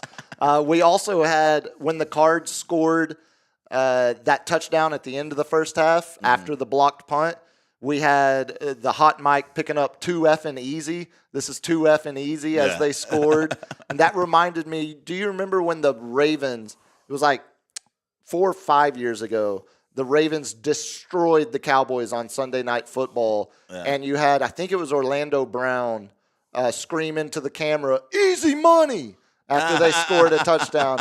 That was a drop forever. We had that for years. It reminded me, I immediately thought of that as soon as the hot mic picked that up. Only other loser I have, though, Jaden Blue, inactive after the fumble last week. We saw. You think he's a bust? Now, you can't be a bust when you're a 5th-round pick. I mean, he was good at Texas until he got hurt. And then, I still think there's a lot of good football ahead of him, especially if you're only having him in situational downs. I mean, there's a 5th-round running back. You're hoping you hit on it, but I don't think you can call it a bust. But we did see Malik Davis get activated in place of Jaden Blue for the game yesterday. Malik Davis was waived today. So I would think that was a one-game disciplinary move to bench Jaden Blue. Two hands on the ball, buddy. We'll definitely see him again. But now, Cowboys, I will say this, the best thing about this Cowboys game was that it was on a Monday night. And I was able to enjoy an entire Sunday of NFL football with no existential dread attached to the Cowboy game, hanging over me like a rain cloud following me around. So you had a good Sunday, Monday, not so much. Not so much. Cowboys also, if you're looking for silver linings and signs of something you can hold on to, besides the needle-moving trades our GM of the year pulled off today, only one of their next 4 games is on a Sunday. You've got Monday night against the Raiders. You've got so they're on bye week this week. There's going to be a Monday night Raiders. Suckfest 2025. Assfest 2025. Assapalooza 2025. Can we change that Monday night game? The only Sunday game is Cowboys-Eagles in 2 weeks. And then they got. I can't wait to see Geno light them up. Buddy, get ready for Thanksgiving. Patrick Mahomes and the Chiefs coming to Jerry World for Thanksgiving. But at least it's not on a Sunday, so we can enjoy the rest. Speaking of the rest, let's get into the other doings across Week 9 in the NFL. You want to start with your Niners? Yeah, so I have not done my Niner Minute yet, Greg. Your Niner Minute is almost as long as my Cal Notes, by the way. I mean, we win. We win a game that we were supposed to win. Deathlight Stadium takes away another defensive lineman. Our first-round rookie, Mikael Williams, torn ACL. I cannot, I'm numb at this point I think everybody's going to be injured. I'm just numb, and we keep winning games where I'm almost wanting to lose to get a better draft pick. I said that before we even jumped on, but we're still 3-0 in the division. We can still run. We're gonna lose a couple games, but if we win a couple more division games, we're gonna be in the running to I don't think we're gonna have a first round bye. We might. I mean. Who's better than us in the NFC? So right now, the Packers It's losing the Rams helps you. The of Rams course. are up there. Packers losing. Like we can honestly have a Eagles, first, Bucks. Yeah, we can. And then honestly it's have a first- basically your division: Seahawks, Rams, Yeah. and y'all. Because the Lions, also, we'll get to them in a second Yeah, too. they drop another one. But I had to there's a clip of Kittle where he's saying, how is there 10 different turfs to pick from? NFL needs to come together. The Players Association needs to come together and be like, if you have to pick this turf or do this grass. Yeah, only options. You know, you can't make it long like Bears, like Soldier Field to slow down the game. You can't do this. And he's like, that's how every other sport does it. You know, like the only other sport that changes it up is, maybe the French Open where they play on clay, but that's a classic, Yeah. That's been happening forever. Yeah. And it doesn't sit there and blow people's knees out. And it just kills me that these billionaire owners are going to cheap out on grass when they pay tens and millions and hundreds of millions of dollars to these players, and you're potentially going to lose them for a year, or they'll never be the same just because you didn't put the investment in the turf. And just make it grass. Yeah, it's maddening, but it also feels like with all of the evidence we have to support the argument, it should have been done 5 years ago. Yeah. It's not like it's a new argument or a new position to throw out there. It's like, it just kills me, man. I'm so happy. Oh, yay, we beat Jackson Dart, man. We really, besides towards the end of the game, we handled them yeah, physically, dominantly. end up 34-24, 10 point. And the last touchdown was kind of like just a gimme. That line was only 2.5 though. Yeah. And we both picked the Niners. We both you won keep that riding one. my Niners on these wins. Yeah, so, dude, when you're playing the Giants and you're only 2.5 point favorites, I'm trying to figure out what I'm missing here. I mean, was it Jackson Dart he's an elite company. He's tied with, I think, Cam Newton for having a running and a passing touchdown in 5 straight games or something like that. He's an elite company. Yeah, that's crazy, right? yeah. Do You think it'd be like Michael Vick? You think it'd be RG3? You think dude? Imagine Vic though in Jalen this Hurts. modern where Yeah. there's certain players, even RG3. That's a good one too. Yeah. How about we'll talk about the RG3 went down on Death Life Stadium. Alex Smith's leg went on Death Life Stadium. RG3, the same Jaden Daniels getting injured at the same yard line marker as RG3. Oh yeah, no, that was all at Washington. Yeah, that Stadium. was Washington. Yeah, the Niners right now still 78% chance to make the playoffs. Yeah. You're in the 6th seed. The Lions 7 seed, 79% chance. But this is the thing with the NFC. The Bears are 5-3, but how much faith do you have that the Bears are going to pass you in the standings? I mean, their run game is solid. Swift sat out, and the rookie Yeah, how you Monung say guy, his, yeah, there you Monung go. guy had almost 130 yards, 140 yards or something, something ridiculous. So the first 3 teams out of the playoffs right now all had varying levels of upset wins this past week. Bears, not really. I guess I would actually call Bears over the Bengals an upset just because That game was crazy. that game was wild. Yeah, we'll get to Flacco. them in French. But Bears, Panthers, and Vikings are the first 3 teams out, and then the Cowboys are the 4th team out. Yeah. But the 3 of those teams catching y'all or the Lions in one of those final 2 spots, I don't know. It feels like the NFC is pretty locked in right now as it stands. CMC did it like I said, I want to get hype and stuff, but when we keep losing players to season-ending injuries, it deflates me.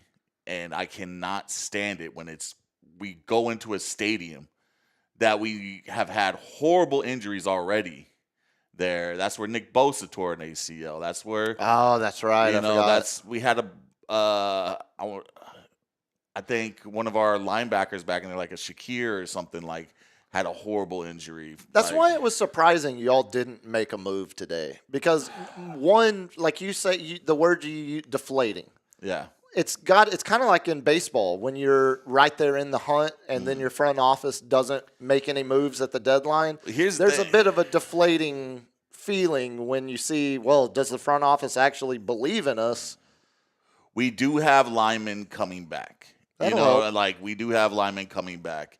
We're not getting Nick Bosa back. We're not getting Mikael Williams back, and we're not. And I think a lot of people started leveraging us heavier on a trade because we lost Williams. They're like, you're desperate now. That's what I thought. So give us that first rounder, not the second rounder. Yeah. And we were like, nah, we're not going to do that. We're like, we build from our drafts. But I would say I would have loved seeing some Quinn Williams on our team. Yeah, or Chubb, or even I wonder if I think they just I think they if y'all had they're the price injury, gouging them. for sure, yeah, because they thought they had the leverage.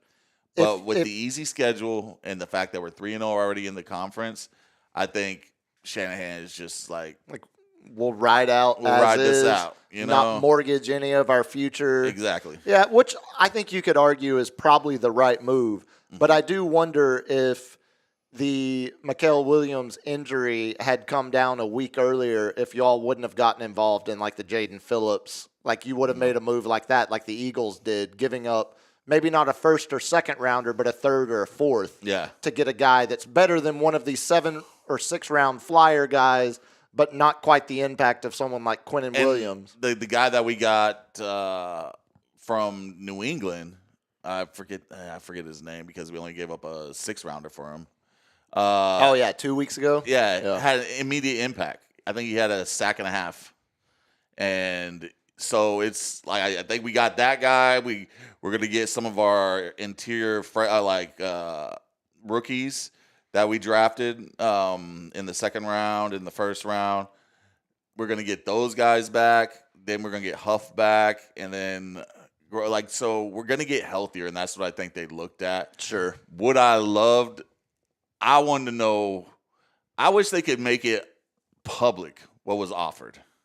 Oh, now that wouldn't be fun. We would have got Max Crosby, but they wanted 3 first-round picks. And I'm like, yeah, go F yourself.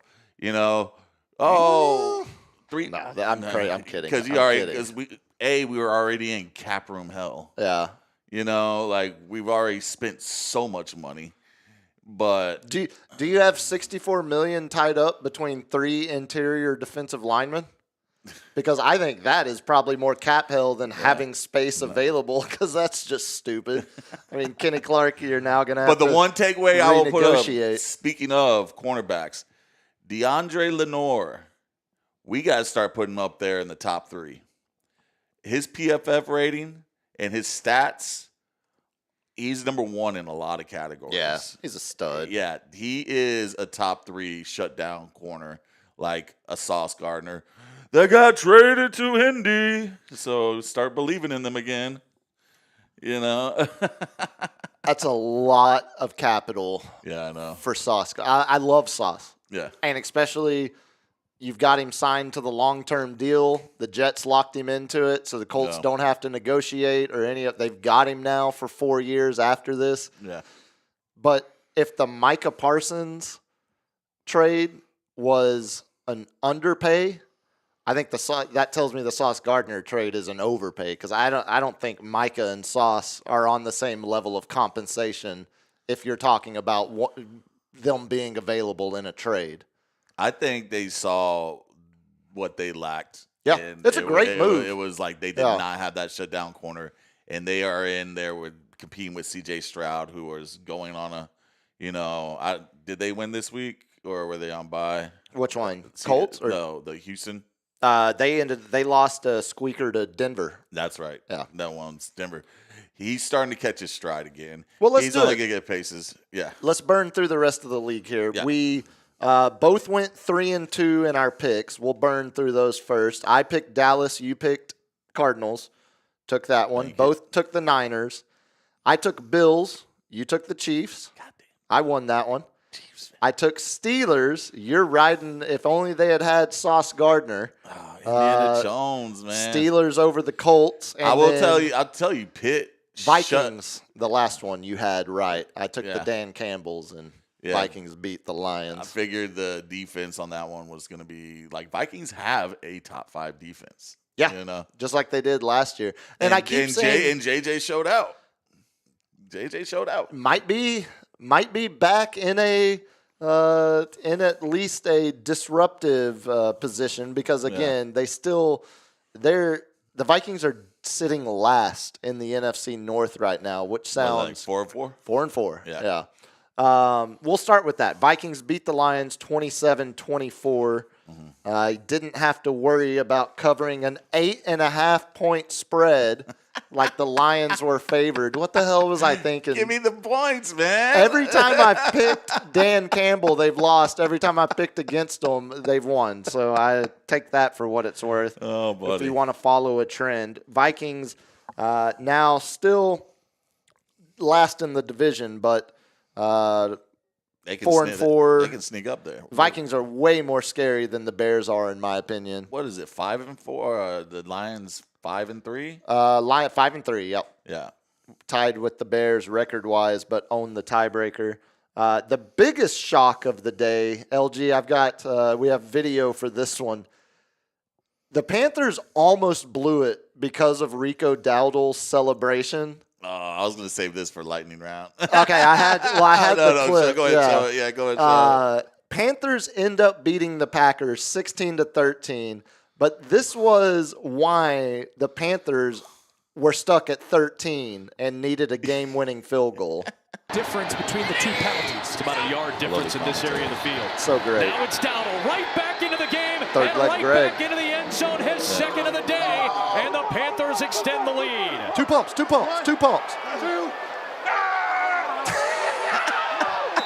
Only 2 pumps, but apparently that's enough for the flag. It's the old Key and Peele. The old Key and Peele sketch.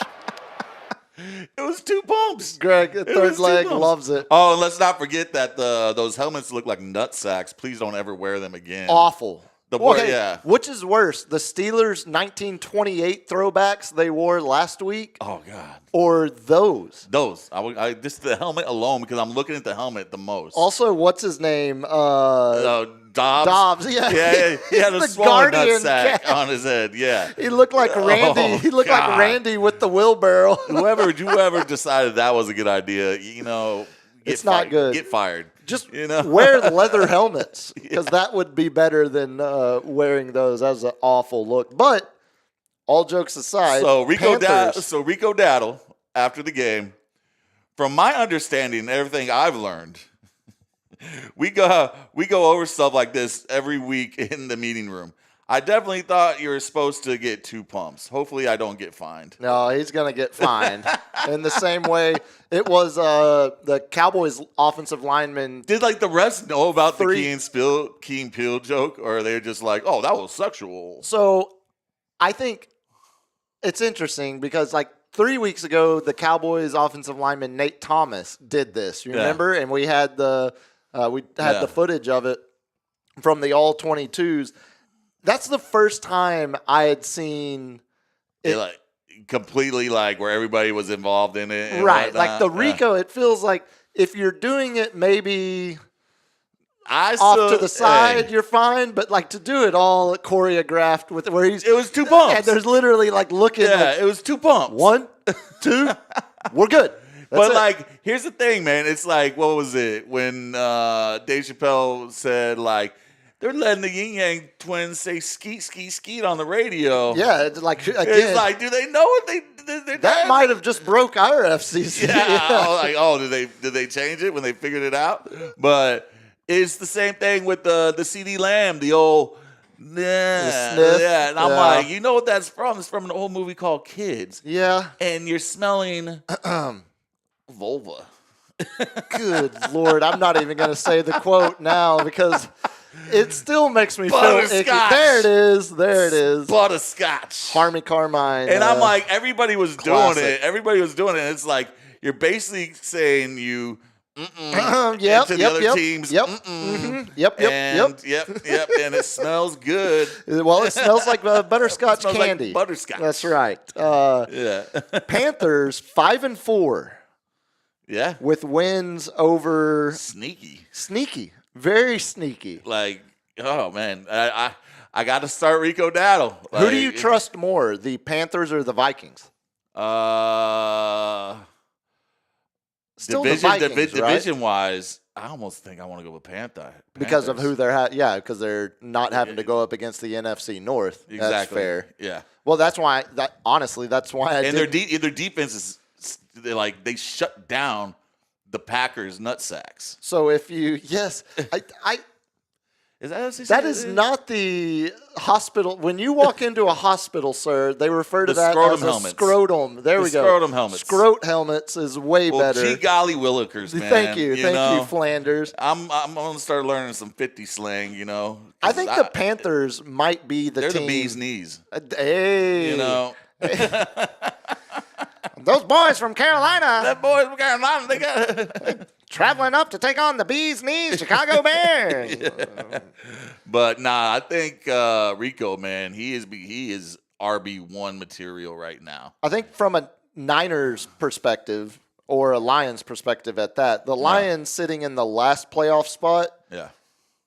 the Bears and Vikings being two of the three teams right behind them, that is a way more potential for Upset. vulnerability and upset, right? I wonder how many conference But the games- Panthers kind of sliding in between those two teams and potentially we Yes, might dude. end up seeing the Panthers as a 7th seed and these NFC North teams beating up on each other and eliminating themselves from a playoff controlling spot. the clock, keep it in a low-score game, killing these high-scoring offenses. That's how you beat good teams. For sure. Like that's how you take away their game plan. Because now if they go and pass heavy 3 and out, you're putting a tired defense right back on the field. Also, from a Cowboys perspective, if you are still believing that a playoff run, that's correct. If you are, and this is why, if you are still believing in a potential Cowboys playoff run, they've already lost to the Bears and Panthers, so you don't own those tiebreakers. You've got to. Are you talking about the Cowboys in playoffs? No, just talking about playoff. Just talking about Playoffs? playoff positioning, not man. Cowboys. Put that one to bed. Throw it in the ground. Oh, the Rams put the Saints to bed. 34-10, Rams beat the Saints. Not much to say about there. Rams securely in a playoff position. Puka he avoided injury. He did. What was it, another rib issue, right? It was a nice touchdown catch he had, though, falling. I thought it looked out of bounds every angle I saw. I think he's going to stick to his guns and retire before 30, Is he going to stick to his guns and go play basketball in Europe like he said he was going to do? I think so. Go play for a EuroLeague team? I would that'd be a great awesome. story. Like, go watch him play for Olympiakos or someone in Greek or somewhere. Or, hell, Wemby's old team, the old Metros. Sunday night, or no, it wasn't. It was Sunday afternoon. It was the Tones, Romes, and Nance game. Bills beat the Chiefs 28-21. Chiefs tried to come back, but Bills. I'm so sick of Josh Allen taking James Cook's touchdowns. Oh, quit the tush push. You got he had the most Very touchdowns varsity blues. last year. And I drafted him. Oh, there's the real reason. In our Sports Cave League, and we'll get to why I did not win this week. I'm dying. I think I might be out of the playoffs right now. There it is again. But oh man, we'll talk more about that one. But yeah, Jared Allen with the tush push.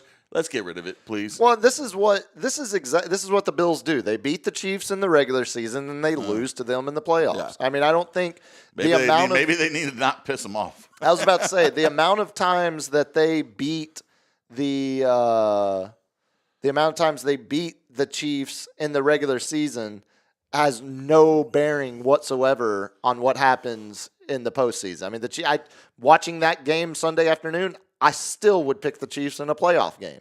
in Buffalo Yeah, and Kansas City. When they got Taylor Swift in the stands and the refs helping them out. Well, look, everyone's a Swiftie. Other contenders, Eagles on bye. Yeah. So now that the trading deadline has come and passed, we AJ mentioned Brown, it. get your ass in there, man. Loyalty in Philly. They didn't move AJ. But you mentioned it before the show, or maybe it was at the beginning, how the contenders category has changed at all, if at all, based on the trade deadline today. So the teams I had, the way I've been doing it, if you are under plus 1,000 in Super Bowl odds, then you're a contender. That's the barometer we've been using. So if you are less than a 10-1 Is Indy odds, a 10-1? they weren't this morning. Oh. So the Sauce Gardner trade has now moved them up onto, they are back to plus 1,000 in Super Bowl odds. Come on, Indiana So Jones. despite the loss to the Steelers 27-20 on Sunday, Yeah, that was the Crystal Skull. we might be putting, that was, or whatever that last one was called, the Dial of Destiny or whatever. We might be having to move the Colts back into the contender category, but they did lose to the Steelers 27-20. Elsewhere in the playoff category, we'll burn through these. Chargers played with their food, beat the Titans 27-20. The Chargers might be the team I feel like I know the least about. Like in terms of That happens with a lot of West Coast. I mean, it does. The Rams and the Niners are dominating the West Coast talk. But I feel with Seattle on the fringe, I feel like I know what Seattle is though. when you talk AFC, Like I feel like I West, know what the Rams are. I have no idea what the Chargers are week to week. Are they AFC? So AFC Yeah, they're West AFC West. is Chargers, Chiefs, Raiders. and Denver. Yep.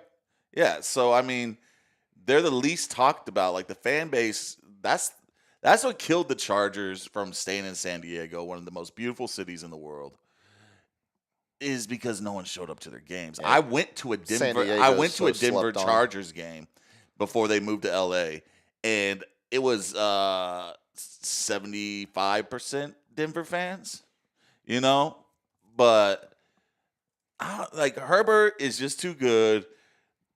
Harbaugh is too good of a coach. They had a lot of injuries on defense and at running back. Vidal did not perform this week because, like you said, they're playing with the food. They didn't really need them. They got a lot of weapons, man, and they're going to put up points on offense when they need to. I fear But they might be the team that falls out of the playoffs when the Chiefs move, because the Chiefs still have the best Super Bowl odds, but they're the first team out of the playoffs in the AFC right now. And I think it's going to – because right now it's Chargers and Jaguars that I think are actually pretty – there's some similarities there in terms of not knowing what to expect week to week. Yeah. But the Chiefs are going to pass one of those two teams, and it's probably going to be the Chargers because they have the division matchups to fall back on. Speaking of playing with your food, good Lord, the Pats squeaked out a win against the Falcons 24-23. Man, they're like Falcons are hit or miss. So hit or miss. I mean, they beat the Bills. They beat the Niners. They crushed us on defense, man. We didn't know what to do. And they still have the best running back in the game. With the ability. He's just not put up points. Atlanta. Drake Bijan, London absolutely went off. When him and Penix get together and they sit there, it's like a Burrow Chase dynamic. Kyle Pitts put him out to pasture. It's just they need consistency. They need a top tier coach.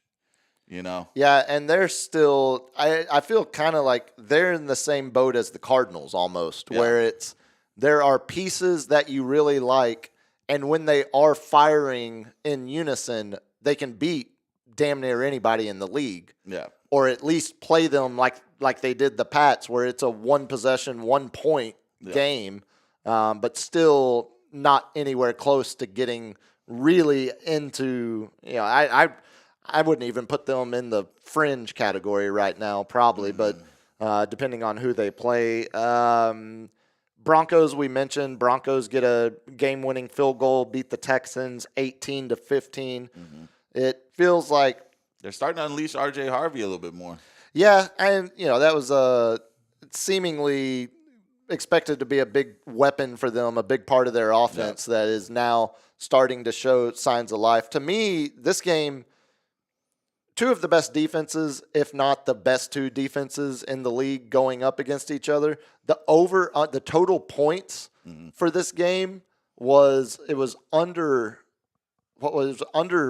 significantly under 50. It was under 40. It was like 38.5. What was the total? 18-33. 33 points were scored in that game. Yeah. That's a defensive battle. Defense. And 7-2 Broncos end up coming out on top, but more so, it feels like that's a game the Texans had to have because the Ravens coming on strong with Lamar back. Ravens now have the same record as the Texans, and I mentioned those are your three teams right out of the playoffs in the AFC: Chiefs, Texans, and Ravens. You feel really confident the Chiefs are going to get in there, and you kind of could have seen a pathway for either the Texans or the Ravens to climb back into it, or at least into making it close by the end of the season. But the Texans feel like, especially with did you see the C.J. Stroud concussion? Oh, yeah. The Tua hand start. Yeah, that you never want to see that. It's the late slides, man. You got it. Like these quarterbacks. Dak did it a couple times last night where I thought, dude, you should have just gotten lit up. Dak Prescott. And I think one of the it was Budda Baker. He went over and talked to him and was like, what do you want me to do, dude? I was like, I can't sit there and let him get 3 extra yards, when we're sitting here playing. Yeah, it was exactly trying to Budda get him Baker. from first down. He's like, you got to start. It's got to be a 5-yard penalty for a late slide. See, or I don't think I disagree. There's got to be some kind of repercussion for that. You can't sit there and do a late slide and then get your head banged off the thing, and then you throw a flag, and you're like, I can't pull up. I'm going full speed. There's no way to contort my body. It's going to injure me. What if when this person is doing a late slide? What if instead of penalizing late slides, you just ban sliding? No, how do you do that? Well, just tell these guys you stop running, play don't put it in, because then how do you determine what's a late slide? You know what I'm saying? I'm trying to think, because there's going to be so much gray area. If you are within a yard circle, that's where I don't know how you litigate that in real time by Swifty officials, as you say. It's going to be at the discretion of the refs. Right, and that's the part I hate. And that's where the coaches come in, like an old clip of Kyle Shanahan. Watch this. Kittle's going to go on out route. They're going to hold him. And he's literally tell the ref, and boom, happen, hold, the ref throws the flag. Yeah. Because he's seen it already, and they're not calling it, so he brings it to their attention. And if they sit there and review like they do every year, all these things, they will know what a late slide is. It's going to be cautionary. It's going to be at certain times. Well, and you go around to each team in training camp, show them and different be like, we're going to be calling this. Yeah, the point of emphasis, they always push in the beginning of the year, and then forget. Yeah, exactly. Yeah. I agree with you. It is. It feels like you have to protect the guys from putting themselves in that kind of position. Yeah. Creating that gray area of what is and isn't a late slide. Because we're going to see more guys get lit up if the NFL really wants to cut down on CTE. They don't. But if they do. Optics-wise, they do. That's why I think it would be better for them optics-wise to just say, no more sliding. You can't do that. No more scrambling? No. You're outside of the pocket. You are a football player normal to everybody else. They won't ever do this because of the investment in the quarterback position. Yeah. But it just feels like we're going to see more and more. Well, even it wasn't a late slide, but the catastrophic injury to Jaden Daniels as well, the dislocated elbow. Yeah. Oh, that was just him putting his arm down. Right, and, just to try to hold his weight as which he's is, getting tackled. if you know anything on sliding, keep your arms up. Right. You know what I'm saying? Yeah, Commies lose that game 38-14. Seahawks continue to roll. I've got some fun Seahawks audio to close out that's how we're closing today's episode. We're not the only ones that have fun pronouncing wide receivers' names in the league. You remember we had Egbuka with Gronk. We got a couple of radio legends trying to pronounce JSN's name. And then elsewhere, playoffs category, Jaguars sneak by the Raiders. Again, like the Chargers, I don't know what to make of the Jaguars. Well, Brock Bowers is back. So. Brock Bowers was certainly back. I don't think put a 40 burger on people. Yeah, I don't think it helped us win. I think we have him. I don't remember. And then Buccaneers were on bye. Elsewhere, the fringe category, Ravens beat the Dolphins 28-6, and that Bears-Bengals crazy-ass game. Yeah. I had flipped away from it, and there were 21 more points scored. Yeah. By the time I even realized. Flacco, he definitely doesn't have Aaron Rodgers' arm for that Hail Mary, but, man, how do you let that guy rumble and tumble into the end zone? Loveland. I just don't get it, man. I think there's going to be a lot of Bears fans. Yeah, all those 3 missed tackles on that final play. Yeah. There's going to be a lot of Bears fans that for a decade – talked themselves into the fact that Loveland was the better pick than Tyler Warren. No. I know. Yeah. I know. Nah. But that was one of those days where see, told you Loveland was the right choice. Which one got picked first? Loveland. Oh, that's he went right. before Warren, surprisingly. Idiots. I know. You got anything else from the Sunday before we do the lightning round? Get out of here. Shout out to Super Chat, Royce. $2. Finish Mafia forever. Yes, sir. Stars win 4-3, led by the Fins. It was Miko Rantanen bobblehead night. Oh, really? Yes. No bobbleheads. Mark, $2. He just wanted to see the animation. The animation is fun. Let's keep it going, man. Let's see how much we can get this cup filled. Yeah, we shouldn't tell you that animation is not breaking technology like when Walt Disney did it. Yeah. But please, it's fun to see. Look to see that cup get full. No, thank you, Mark. Thank you, Royce. Thank you, Zeb, for the super chats. As always, if you missed the first part of the show, we will be making our first purchase as a collective crew. With the super chats, getting a new microphone to add to the possibilities here on the Sports Cave. But with that, LG, let's do some lightning round. Get out of here tonight. There's no easy way to put this, so I'm just gonna say it. If you have enough money to clone your dog, maybe we should. I feel like the dog would attack me. Dude, did you not see this story? No. Tom Brady cloned his dog. Oh, buddy. The current dog he has now is a clone of his dog that died in 2023. He took a blood sample of it, and believe it or not, Tom Brady's an investor in technology that clones things because he's wanting to probably clone himself. But I was just watching that Welcome to Jury. And I'm like, oh, the new show? I'm just like, thumbs up, thumbs down, thumbs sideways. Yeah, that's kind of what I've heard. 75%. Yeah, I've heard. But yeah, it's definitely graphic. A lot of vagina. Yeah, there's the scientific term. Yeah, I can deal with the graphic sexual side, but graphic violence. That's where the that's where the woke liberal in me comes in. It's like, I don't want to see any of that. All right, hit me, LG. So this was before, because I know they were on bye. This was before the stellar game. This was a Hall of Famer game for Christian McCaffrey. We got Christian McCaffrey versus Saquon Barkley and Derrick Henry put together. Total yards. Yep. 981 to 987. Mm-hmm. Total touchdowns, 6 to 8. Mm-hmm. Yards per carry, 3.5 to 4.5.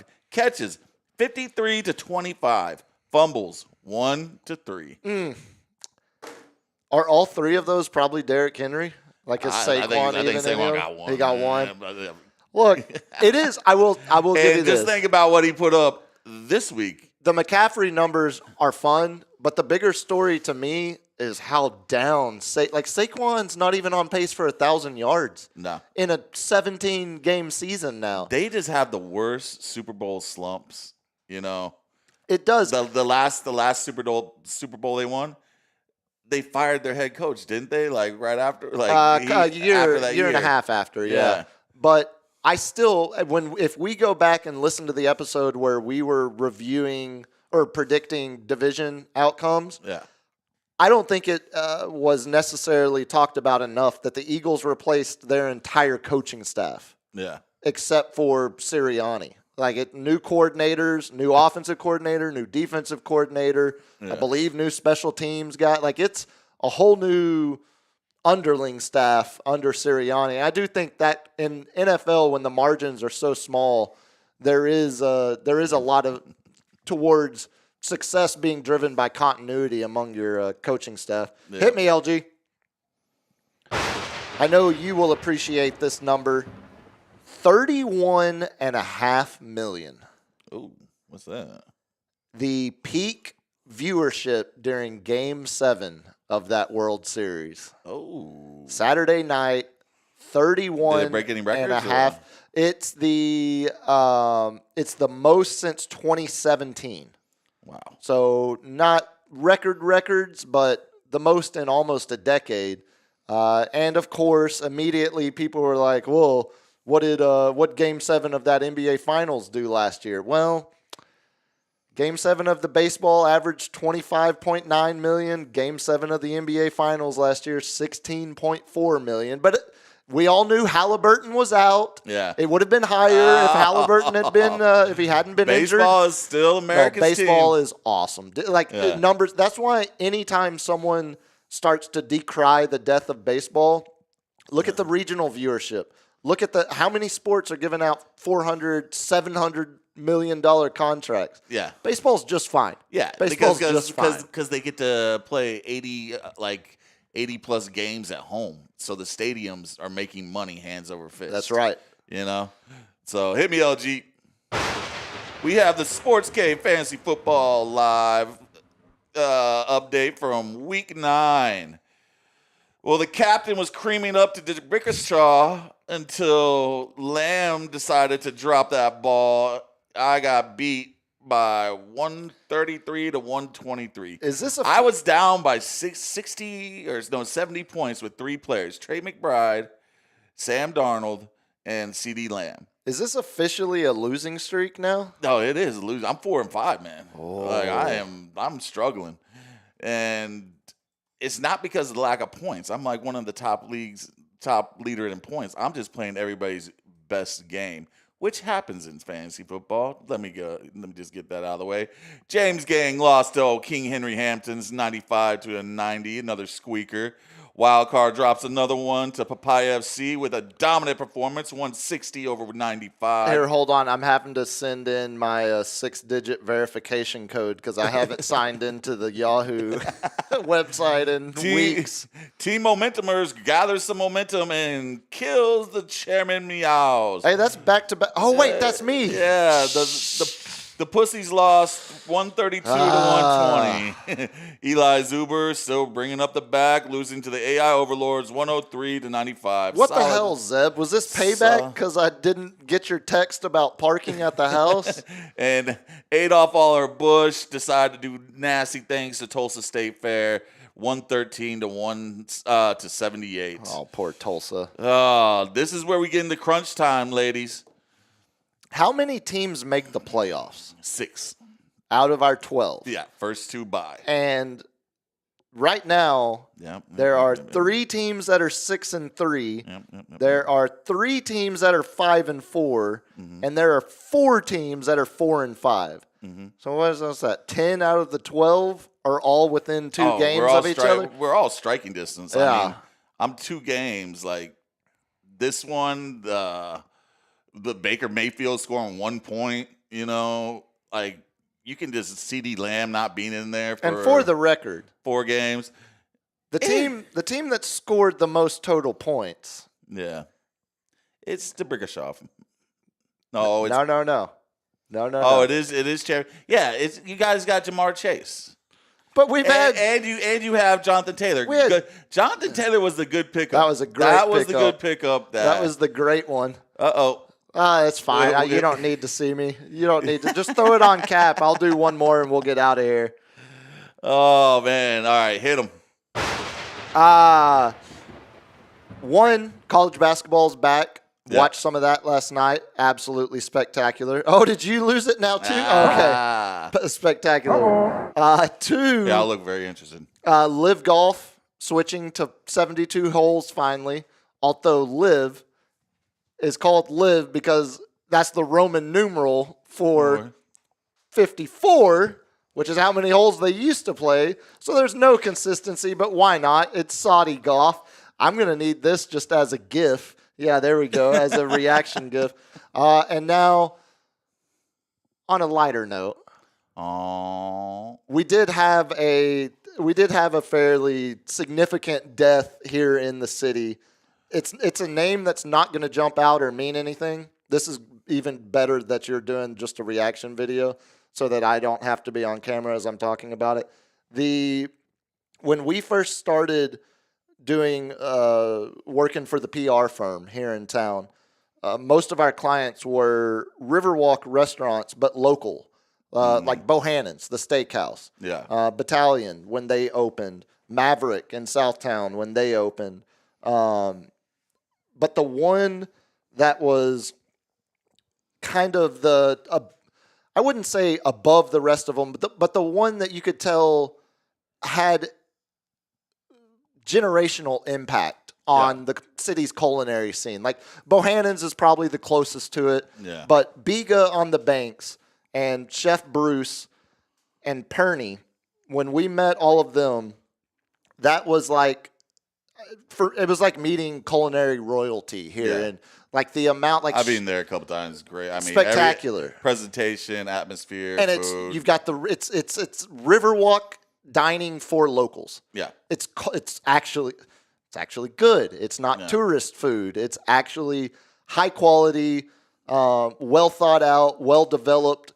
It's an amazing program led by Chef Bruce Auden as the chef. That's a guy who has mentored so many great chefs here in our city. And I know this might not mean like a lot to a lot of people, but the culinary scene in San Antonio over the last 15, almost 20 years now has grown so much. We got James Beard Award winners here. And so much of that goes back to Chef Bruce and Perny. Perny Shea was the co-owner of Biga on the Banks. And she was the one that when we did their PR and she was the connection. She was the, Bruce was the chef. Yeah. She was the, she dealt with the PR firm while Bruce could focus on the program. Yeah, she's setting him up. He's knocking him down. Yeah. And news came out over the weekend that Perny unfortunately passed away. They're having a memorial this Sunday at Biga. But just one of those names in the city that might not mean anything to you when you hear it, but you have no idea the impact that one individual had on the city, the spider web, and not just the fine dining or culinary or snooty crap like that, but it's elevated cuisines. Years of donations to St. Philip's Culinary Program. Yeah. Like years of donations to programs that were allowing people from backgrounds that wouldn't have the opportunity to get involved in that world. Mm-hmm. Like she did so much to get people introduced to it that might not have ever had the resources to have that as an opportunity. So the city lost a really, really, really big one last week, and it's again a name that might not mean anything to you, but the culinary scene here would be very, very, very different if it wasn't for Perny, co-owner of Biga on the Bank. So I definitely wanted to mention that one. And then before I lose it going any more nostalgic, let's end with a stupid radio clip, shall we? So stupid radio legends, Mike Francesa and Mad Dog. Does Mike and Mad Dog mean anything? Yeah, New York, yeah. WFAN. Of course. The guys that, for the most part, single-handedly or were very, very early in creating what is talk radio now. You know, us sitting here doing this, Mike and Mad Dog doing it on the Fan in the early 90s, maybe even late 80s, as a full sports station in America's biggest city. Obviously developed cult following over the years. They've split. They had their differences. They've come back. They've split again. I think, they continue to weave back and forth. That tends to happen with radio guys, or so I hear.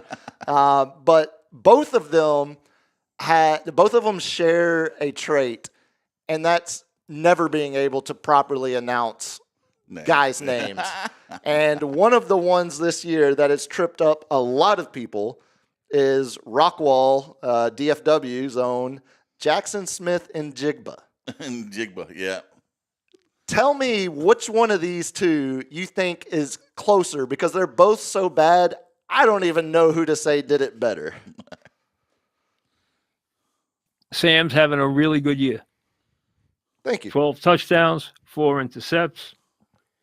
Smith, it's amazing how many these Ohio State, receivers pause it just right come in there. the league and flourish. But So he's like Smith, and then he realizes like, crap, I don't know how to say that. It's amazing, all these Ohio State. So I'm going to think about it for a second. Yeah. Try to figure it out.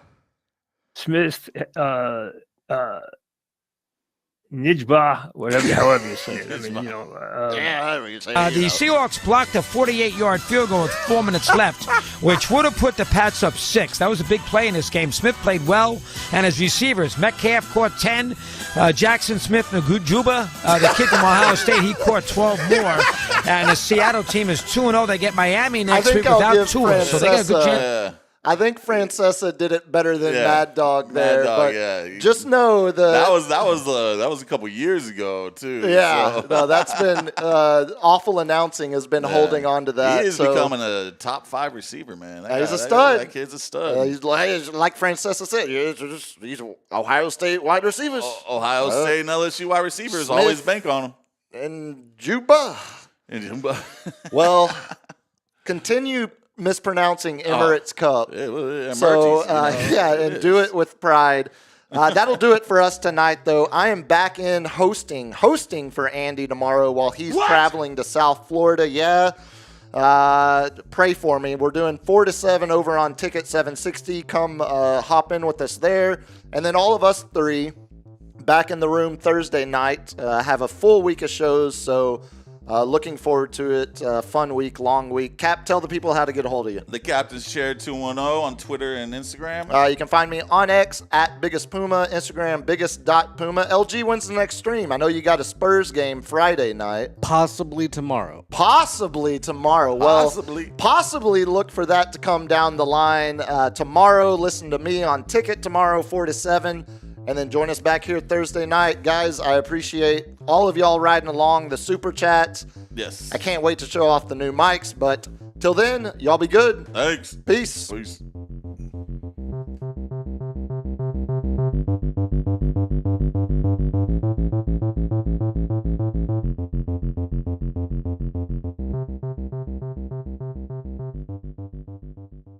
Kids, what do we say about drugs?